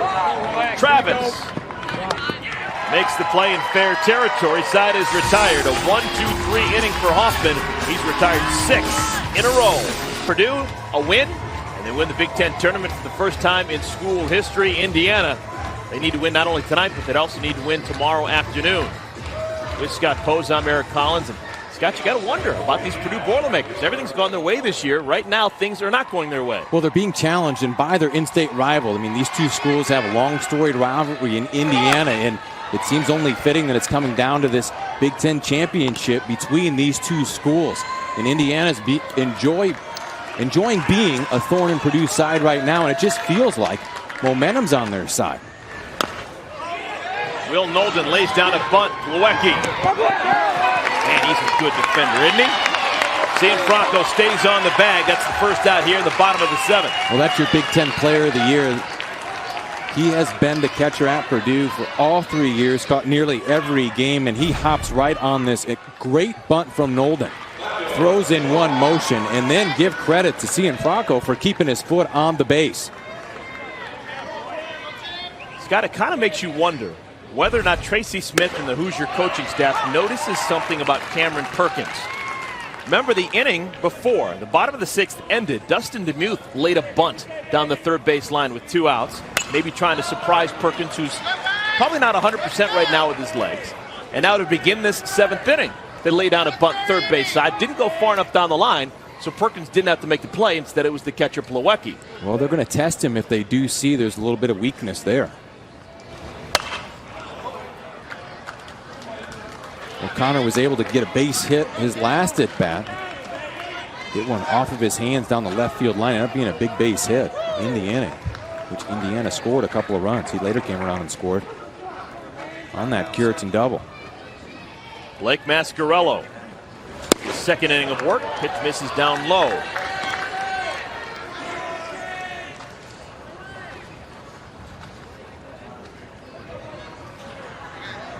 Purdue is all but assured of at least getting an at-large bid to the Big Ten, to the NCAA tournament.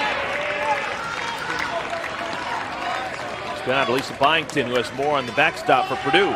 Yeah, his coach called him one of the best receivers he has ever coached. And Doug Schreiber said the one thing that makes Kevin Plawecki different is the fact that he has called games even midway through his freshman year. He said he would sometimes let catchers call non-conference games, but Plawecki was so good on it.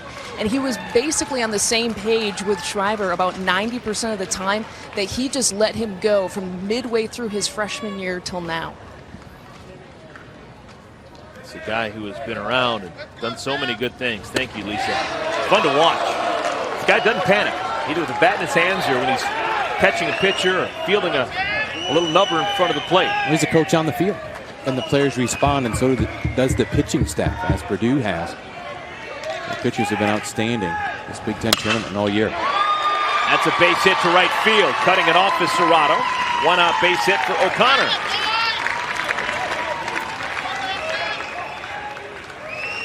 That turns the order over, and now you get back to the top of the Indiana order. Justin Curitin, who just merely doubled his last at bat. He was thrown out trying for third base. And O'Connor, the former football player, runs pretty well. I'd be surprised if you see him in motion.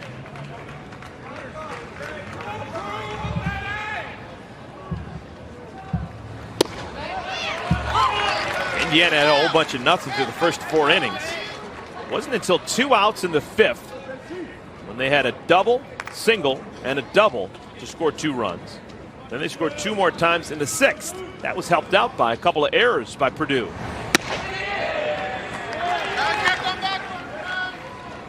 So if somehow Purdue could disassociate from the runs that have been put on the board by Indiana and just look at it big picture-wise, Indiana has not been playing particularly well, but they've tied up the game, and momentum is on their side right now. Well, Curitin thought about the bunt there, too, and I get that sense, too, Eric, that they're going to try Cameron Perkins every chance they get to see how mobile he could be.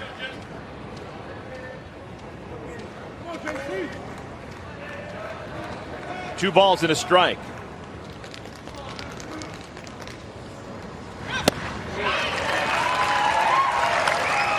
A guy like Mascarello, would he be easy or difficult to run on?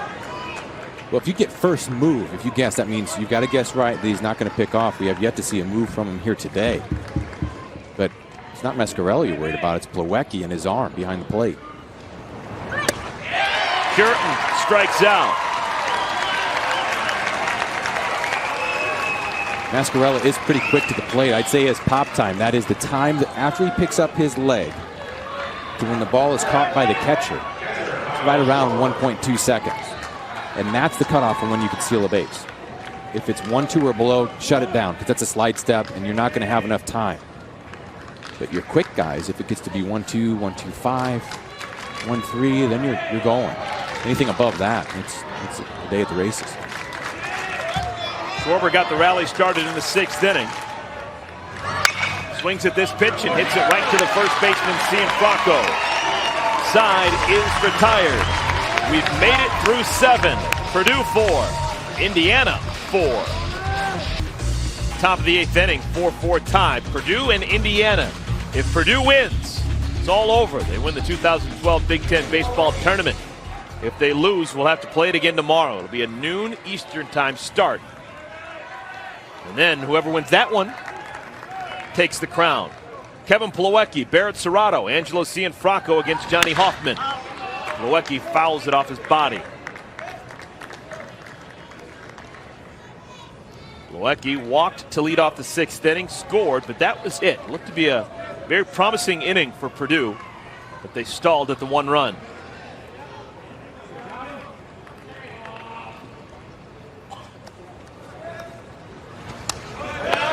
Catcher Kyle Schreiber can't make that catch, and can you really blame him? He caught all 11 innings in the first game today against Michigan State. Now he's catching into the 8th inning. So this is the 19th inning today he is caught in 90-degree heat.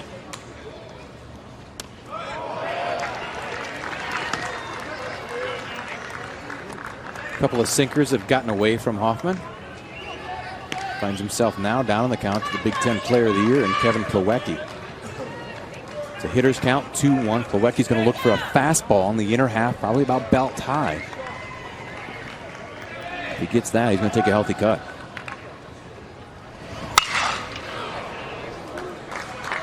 Two and two. Wasn't quite belt high, but he was well out front. 2-1's a classic hitter's count. A classic fastball count. Plawecki, the most difficult man to strike out in the Big Ten this year. Just 8 strikeouts in 24 conference games.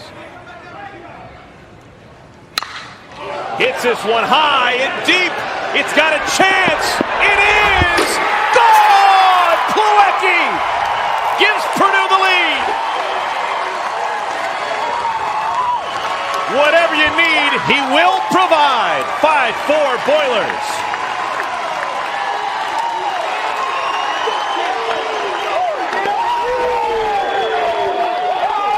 First home run we've seen all day, and this one was tattooed. Fastball in the middle part of the plate. Plawecki stays back and then gets full extension. And the ball just kept carrying into the seats.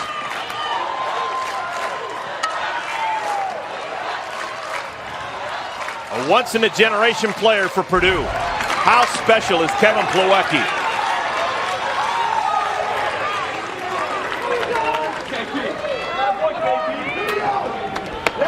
You know what, Scott? Last couple of years, we have seen great catchers dominate this tournament and lead their teams to victory. Last year, it was Adam Davis at Illinois. What a tournament he had. Josh Fagley for Indiana a couple years ago. Knutson from Minnesota. Barrett Serrato fouls it the other way. And Plawecki is keeping up the pattern. Purdue's first game of this tournament against Ohio State. Plawecki a 2-run home run in the 7th inning. That gave them the lead they wouldn't relinquish. Now he gives them a lead. 2 hopper. Johnson's going to have to hurry. There's the first out of the 8th inning.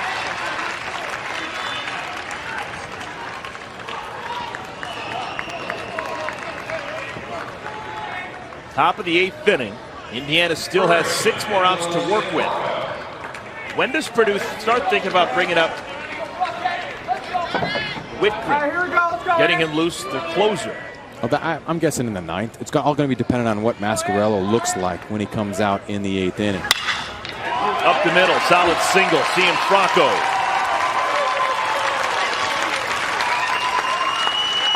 It'll be situation dependent as well.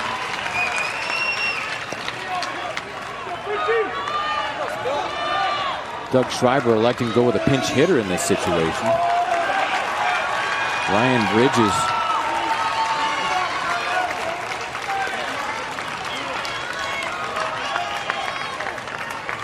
is headed back to the dugout. And Tyler Spellner will be the pinch hitter. And Tracy Smith doesn't have anyone loose in the bullpen, so this is just going to be a strategy session.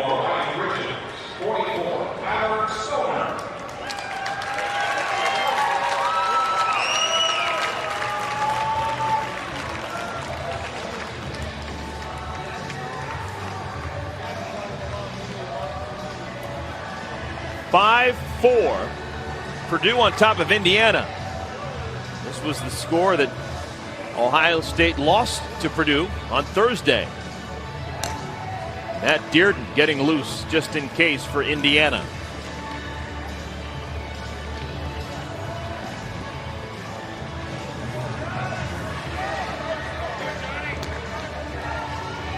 Indiana started Ryan Halstead. He went 5 innings, giving up 4 earned runs. Johnny Hoffman has been on since the 6th inning. Gives up a leadoff home run to Kevin Plawecki here in the 8th. Now Tyler Spellner, senior, going to get a chance. Spellner had been the everyday center fielder for the most part this entire season. Didn't get the start yesterday, nor did he get the start today.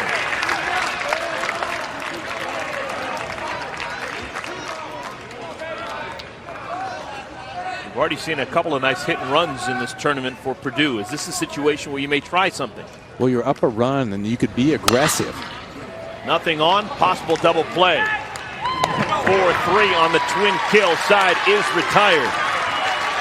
But Kevin Plawecki gives the Boilermakers the lead. The Boilers are up. Boiler up Purdue, 5-4, home half of the 8th when we come back.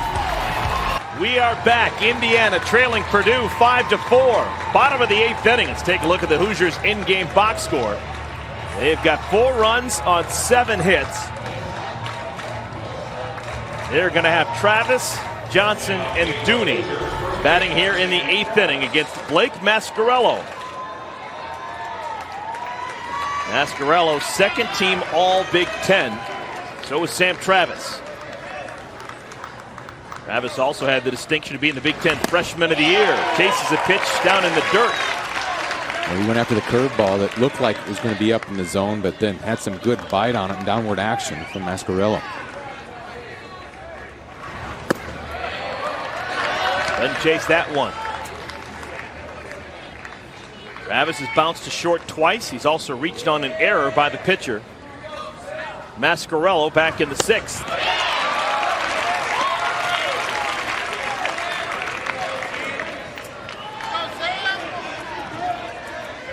Indiana doesn't win, their season's over. The other way, this has got a chance to be extra bases. Travis steaming towards second. He's going to stop there. Leadoff 2-bagger.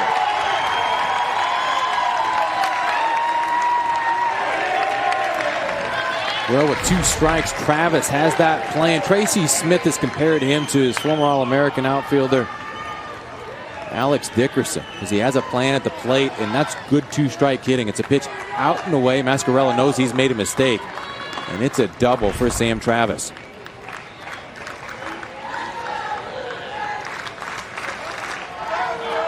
So now, a lefty-lefty matchup. Mascarello will throw to Micah Johnson. And that was a meeting between Tracy Smith and Micah Johnson, which basically Tracy Smith said, whichever way you feel comfortable. If you want to bunt him over, do it. But get this guy to third base. He swings and lifts it foul.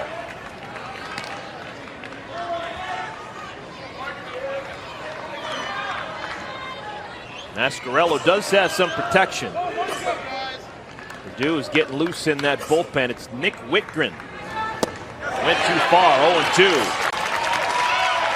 Johnson, his last time up, was down in the count. Had 2 strikes on him, and he doubled in a run with a double into left field. That was an unsure swing on that curveball from Mascarello.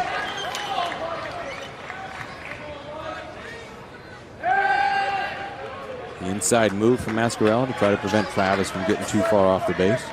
Pitchers will do that oftentimes when they don't like the pitch that they're going to throw. They don't feel 100% committed to it, so they'll just try a move, get back off, get a sign, and regroup.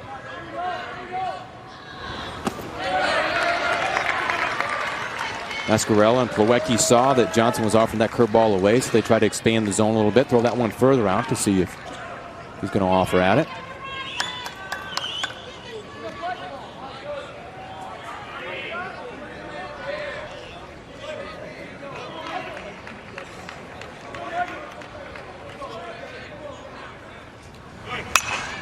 High pop-up behind home plate and out of play.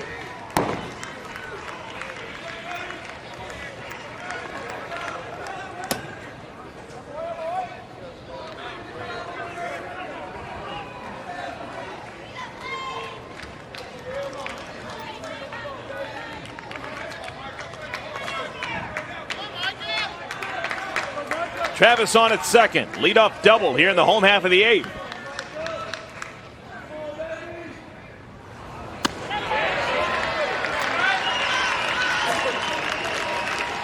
It's a breaking ball up and in.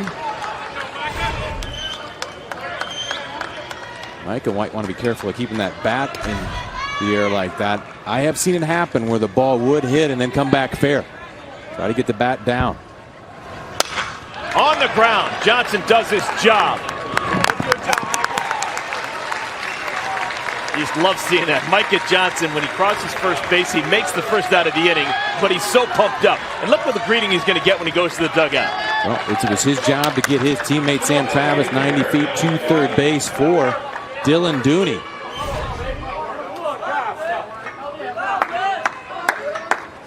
Micah Johnson very happy he did the job, and a good job he did with 2 strikes.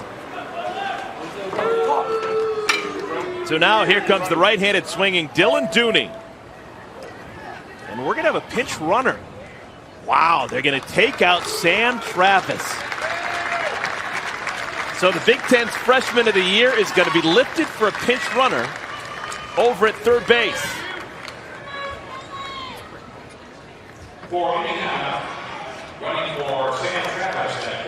Well, that's got to be because of an injury of some sort. You're not going to take your 3-hole hitter out of the game, but evidently he must have said something to Tracy Smith, is that I've done something, I don't feel right, I'm going to have to come out. I'm sure they had a conversation over there, and it was decided by Tracy Smith, well, you're going to. And you could tell by the reaction of Sam Travis that there's something more there. It's the only explanation that I have. So a pitching change. Nick Whitgren will come on and try and slam the door for the Boilermakers. Bottom of the 8th inning, game hanging in the balance. Purdue up by a run. Indiana has a runner on at third and 1 out. Nick Whitgren, third team All Big Ten closer, comes on. Got 10 saves on the year. ERA under 2. He's a strikeout specialist, nearly a strikeout an inning, which means he throws the ball very hard.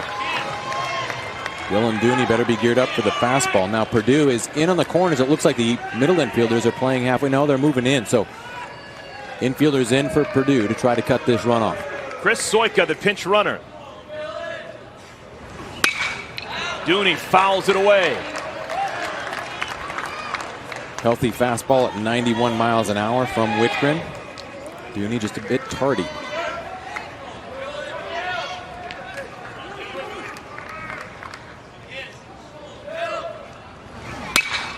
Another foul ball.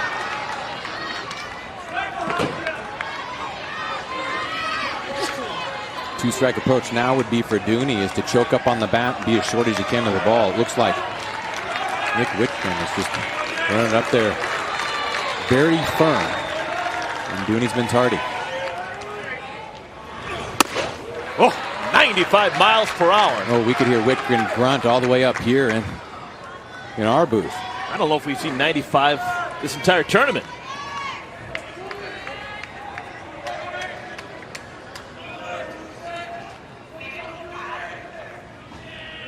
One, two. Whitgren's overthrown those last 2 pitches. Now 0-2, it's acceptable because you're trying to change the eye level. You're not really purposely throwing a strike. You want to give the hitter a little different look. That one he pulled down a little too far and could not maintain his control.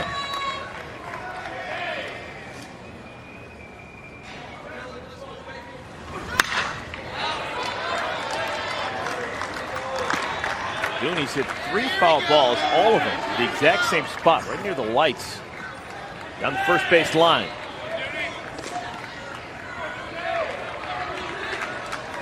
See if he's got something with a wrinkle. 2-2. Oh, the breaking ball stays high. And Kevin Plawecki held the ball there for home plate umpire Mike Conlon. It's a curveball that was just up, as Mike Conlon said. Plawecki holding it there a long time. That could get him in trouble for showing up the umpire.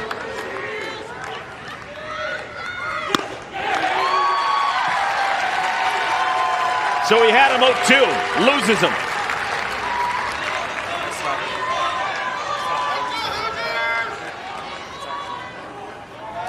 Here's Michael Basil.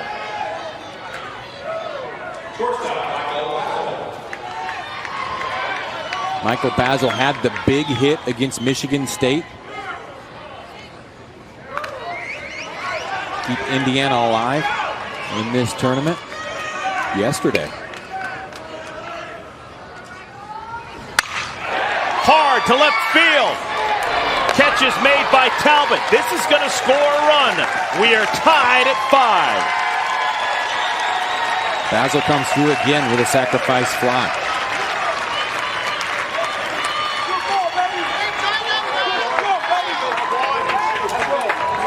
Whitman threw the fastball up. Basil was able to elevate it to left field and get the job done for the Hoosiers.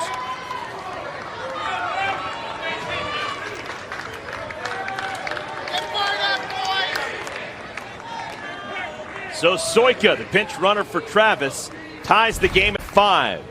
Dustin DeMuth takes a steamer for a strike. 5-5, home half of the 8th inning. Check.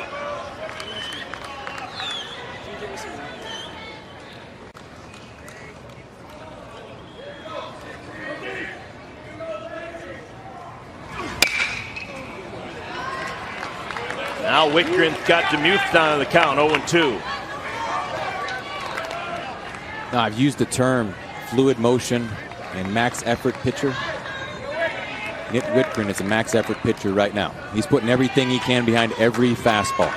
He's grunting on every one. He's trying to throw it through Kevin Plawecki. On the ground, Charles throws out DeMuth, side retired. The Hoosiers have tied this one up. To the 9th we go, 5 apiece. 9th inning, Purdue. They have put 5 runs on the board on 9 base hits. This is their in-game box score. Barrett Serrato, a 3-hit day. Double and a couple of singles. Kevin Plawecki, a solo home run. He has scored twice. 3 changes to tell you about defensively for Purdue. New first baseman for Indiana. First baseman Trace Armstrong replaces Sam Travis. Out in right field, Chris Soika. And the previous right fielder, Will Nolden, is now over in left field. So from the original starting lineup, O'Connor and Travis have both been crossed off for the Hoosiers.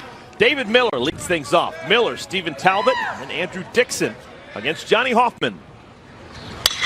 On the ground, Micah Johnson stops it, not going to be able to throw out Miller. Infield single for Miller.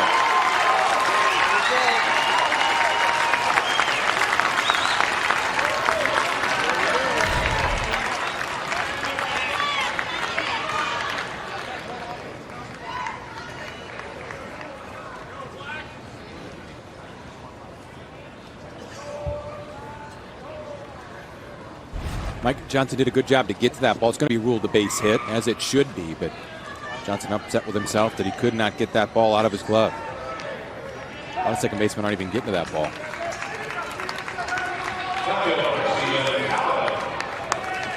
Doug Schreiber coming down to talk to Stephen Talbot. No doubt the bunt will be on here as Doug Schreiber flashes through the signs. Here's Stephen Talbot. 0 for 3 so far in the game. He went too far in that bunt attempt. Really stabbed at it. Best way to bunt the baseball is set the bat early, get it out there, and leave it there, catch the ball with a bat. But if you try to stab at the ball, you have the danger of two things happening. You can do just what Steven Talbot did there, is bunt through the ball, or worse yet, stab at it, hit underneath it, and pop it in the air. Outside. And that's the Butcher Boyer slug bunt. That's where you show the bunt early, get the infielders moving, and then try to slap the ball somewhere on the infield. Third basemen don't like to see that. Indiana's a team that has struggled at times defensively this year. They've committed one error so far in today's game. Talbot lays down a bunt. Hoffman, his play is at first. Johnson covering. There's the first out of the ninth inning, but Miller checks into second. Well, it's the sacrifice. In the game earlier against Michigan State today, Hoffman had a bunt back to him, and he uncorked the throw that got into the runner because he just has natural sink on the ball that he throws. This one is a strike to Micah Johnson, and now Purdue has a runner at second, and you're facing the top of their order. Doug Schreiber's made a real commitment to Andrew Dixon the last couple of days. Had him in center field batting leadoff. He's got a chance to really help out the Boilermakers. Swings at this pitch and bounces it off his front leg. Dixon driving in a run with a sacrifice fly back in the fifth inning.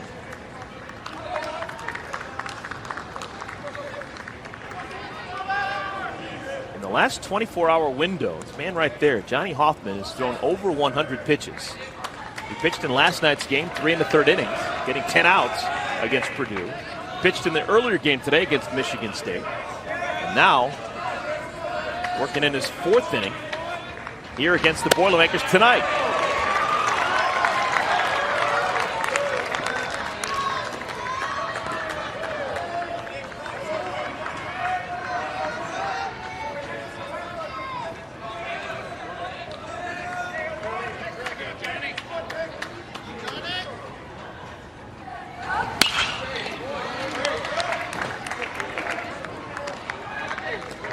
One and two.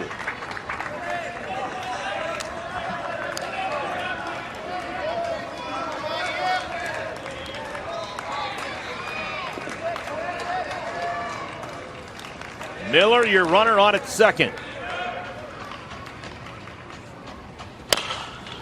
Little number. That's going to be a tough play. No one's at first. Infield single for Dixon. Runners at the corners. Well, Hoffman went after the ball, which redirected him from his normal route to cover first base. And because he goes after the ball, he's not able to get back into position to cover the base. Trace Knobloch doesn't throw the ball as he shouldn't have. Now it's a first and third situation for the Purdue Boilermakers, which is an offensive situation. Tracy Smith's going to come out to talk about it and set his defense.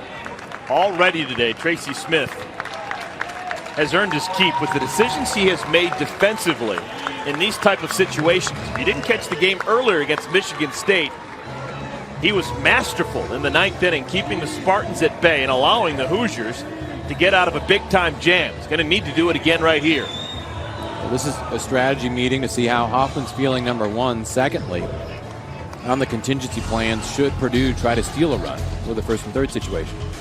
Kind of interesting to note that the top two seeds have made it all the way here to the championship game, but it's hardly been a foregone conclusion. So we've had some really nice games played the last couple of days, and one earlier today between Michigan State and Indiana was a beauty. Spartans, the fifth seed, making it so today's earlier game, one of the semifinals. All right, meeting is over. You got the runner on at third, David Miller. He's quick. Andrew Dixon can run. He's on at first. Eric Charles can handle the bat. He is in the right-handed batter's box. And Purdue looking at a defense of Indiana that is going to play for the double play up the middle.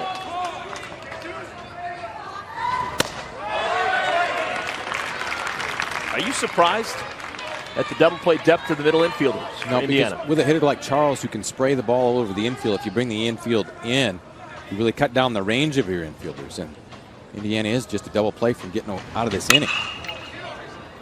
Chopper foul.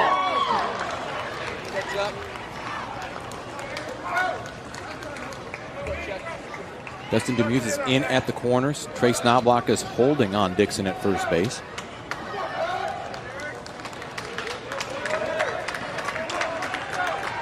And squeeze is a possibility here too. Got a hitter that handles the bat pretty well. Charles was looking down at Doug Schreiber. Could have been a sign that surprised him a bit.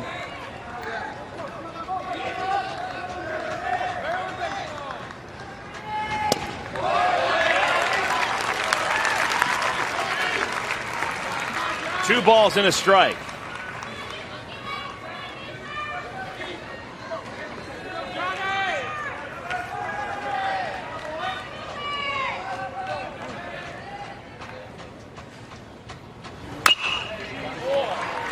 Charles is going to have to battle. That's a sinker down and in.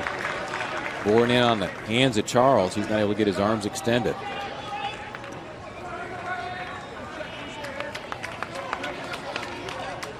Charles strikes out about once every 10 at-bats. 21 strikeouts and 220 at-bats coming into this one.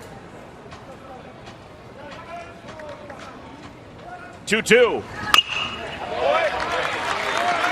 Charles still battling though, finding that pitch off. It's in on his hands.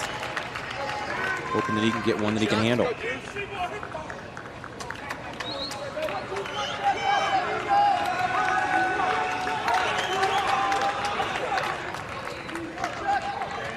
Miller at third, Dixon at first.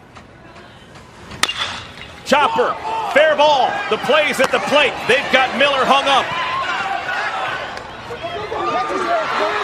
And Demuth makes the play. Both runners move up and the ball gets away. Purdue's going to take the lead. Charles, is he out at third? Yes, he is. Purdue takes the lead. And whoa, things getting ugly down there.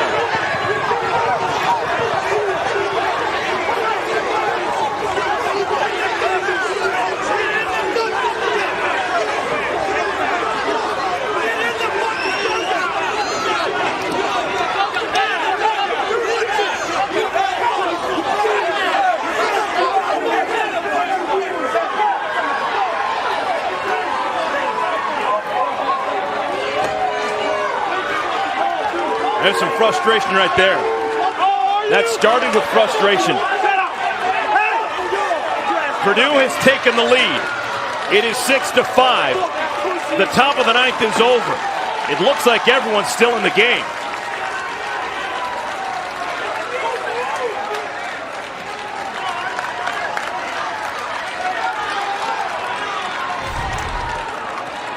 Well, it's the rundown between third, and Demuth came in to tag out Miller, but then the throw got away. That allowed Andrew Dixon to scamper home, but then there was a play at third. And the runner went right into third base, but slid into Michael Basil, who was covering the plate. Michael Basil took exception to it, and then the bench is clear.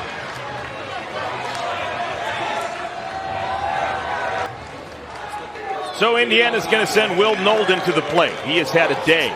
2 hits against Purdue. He had 2 hits in the first game against Michigan State. 2 2-out RBI singles for Nolden.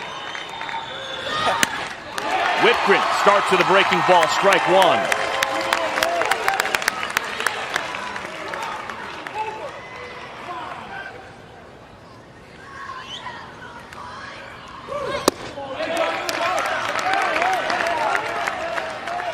Scott, what's your thought process being a player like Nolden leading off this night? Well, you're going to take a strike. You got that. Now you just got to battle. Try to get on base any way that you can. He's down on the count now, 1-2. Put the ball in play. Make something happen. Get on there for your team because you are the time runner by any means necessary. But it's going to be a tough battle against a good pitcher like Whitgren. Now Purdue's playing no doubles, meaning first and third baseman are going to be right on the line. You don't want a ball to get down the line in sure double territory. The outfield is deep, but shifted way over. They're not banking on Nolden to pull a ball down the corner, and he's not going on a fastball like that. Called strike 3, 91 miles per hour. Whitgren gets out number 1. It's a well-placed fastball at 91 on the outside black. Tough to pull the trigger, and a good pitch from Nick Wickgren.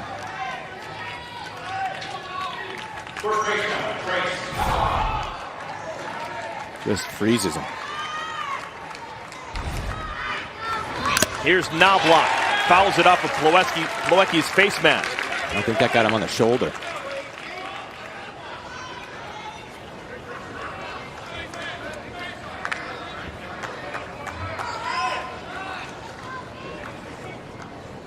This has been Purdue's year. Such a special season. The regular season full of highlights. Now trying to sweep 3 games through this tournament. Knobloch nubs it foul. He's down in the count.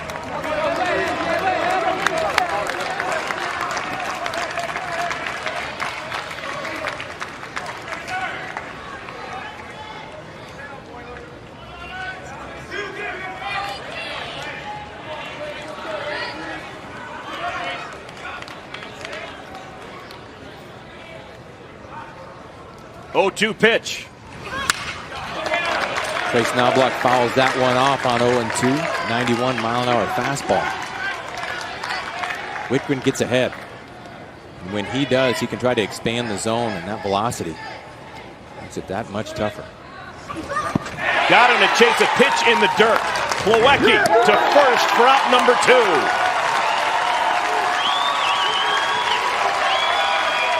Back-to-back strikeouts for Wickgren.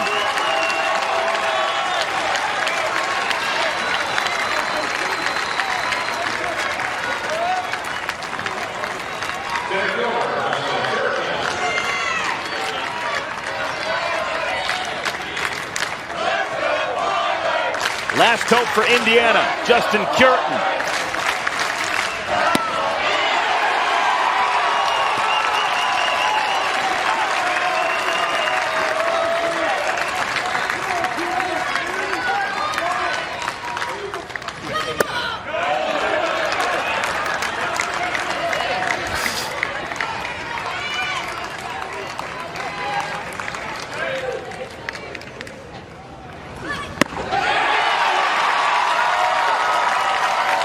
Hoosiers down to their last strike.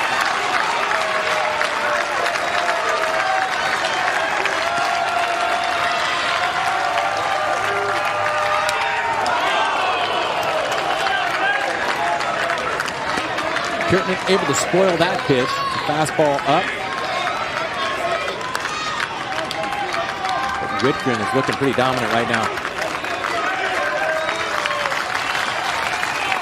1-2 pitch.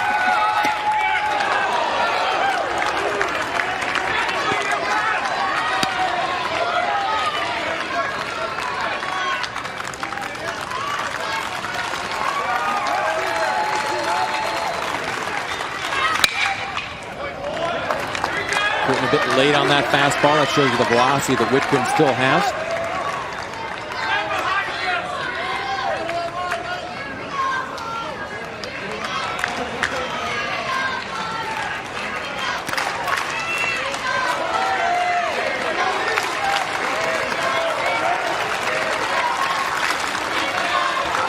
The 2-2.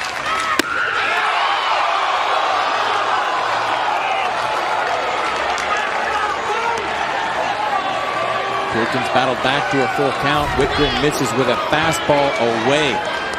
Plawecki holds it there to try to get the call, but not to be.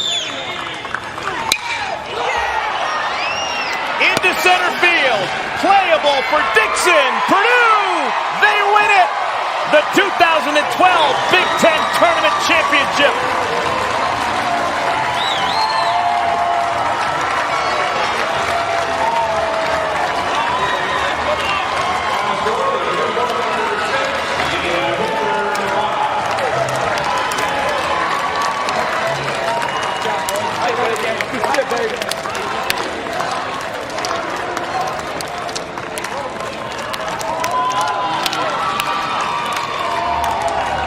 What a championship game and what a tournament for the Purdue Boilermakers.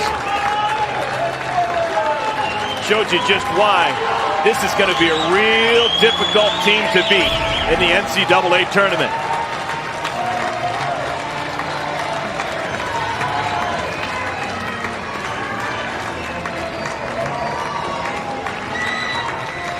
I think Wickman is looking for the dog pile.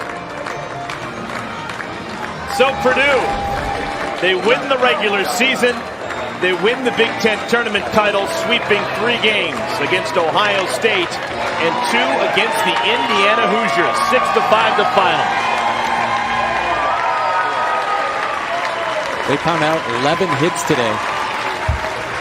Plawecki with the big home run in the 8th inning. Battle back to get a run in the 9th. And Purdue caps a storybook season.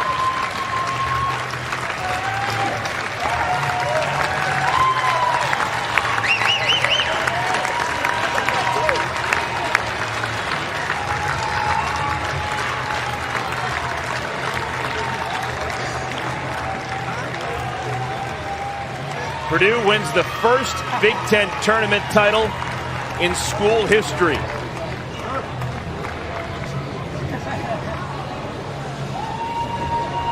They now have a 44-win season. What more can you say about Doug Schreiber and the Boilermakers? Well, he turned this program around. He had them battling all year long, and they dominated the Big Ten all year. It wasn't a question of who was going to win the regular season title. It was just a question of the seedings afterwards, and then they came through and dominated this Big Ten tournament. Let's take a look at the all-tournament team. Whole bunch of Boilermakers. Kevin Plawecki, David Miller at shortstop, Cameron Perkins, Barrett Serrato, Lance Breedlove. A great start yesterday against Indiana. Privileged getting a chance to watch the baseball that they play and the style in which they play. Intense, professional. Kevin Plawecki, he just embodies what the Boilermakers are trying to do. He is the tournament's most outstanding player. He was named the Big Ten's Player of the Year during the regular season. Well, he's been consistent all year. Caps this season had 2 huge home runs for Purdue in this tournament. He well deserves that most outstanding tournament player award. That's going to do it for Columbus. From my partner, Scott Pose, Lisa Byington, I'm Eric Collins. Purdue is your 2012 Big Ten Baseball Tournament champion.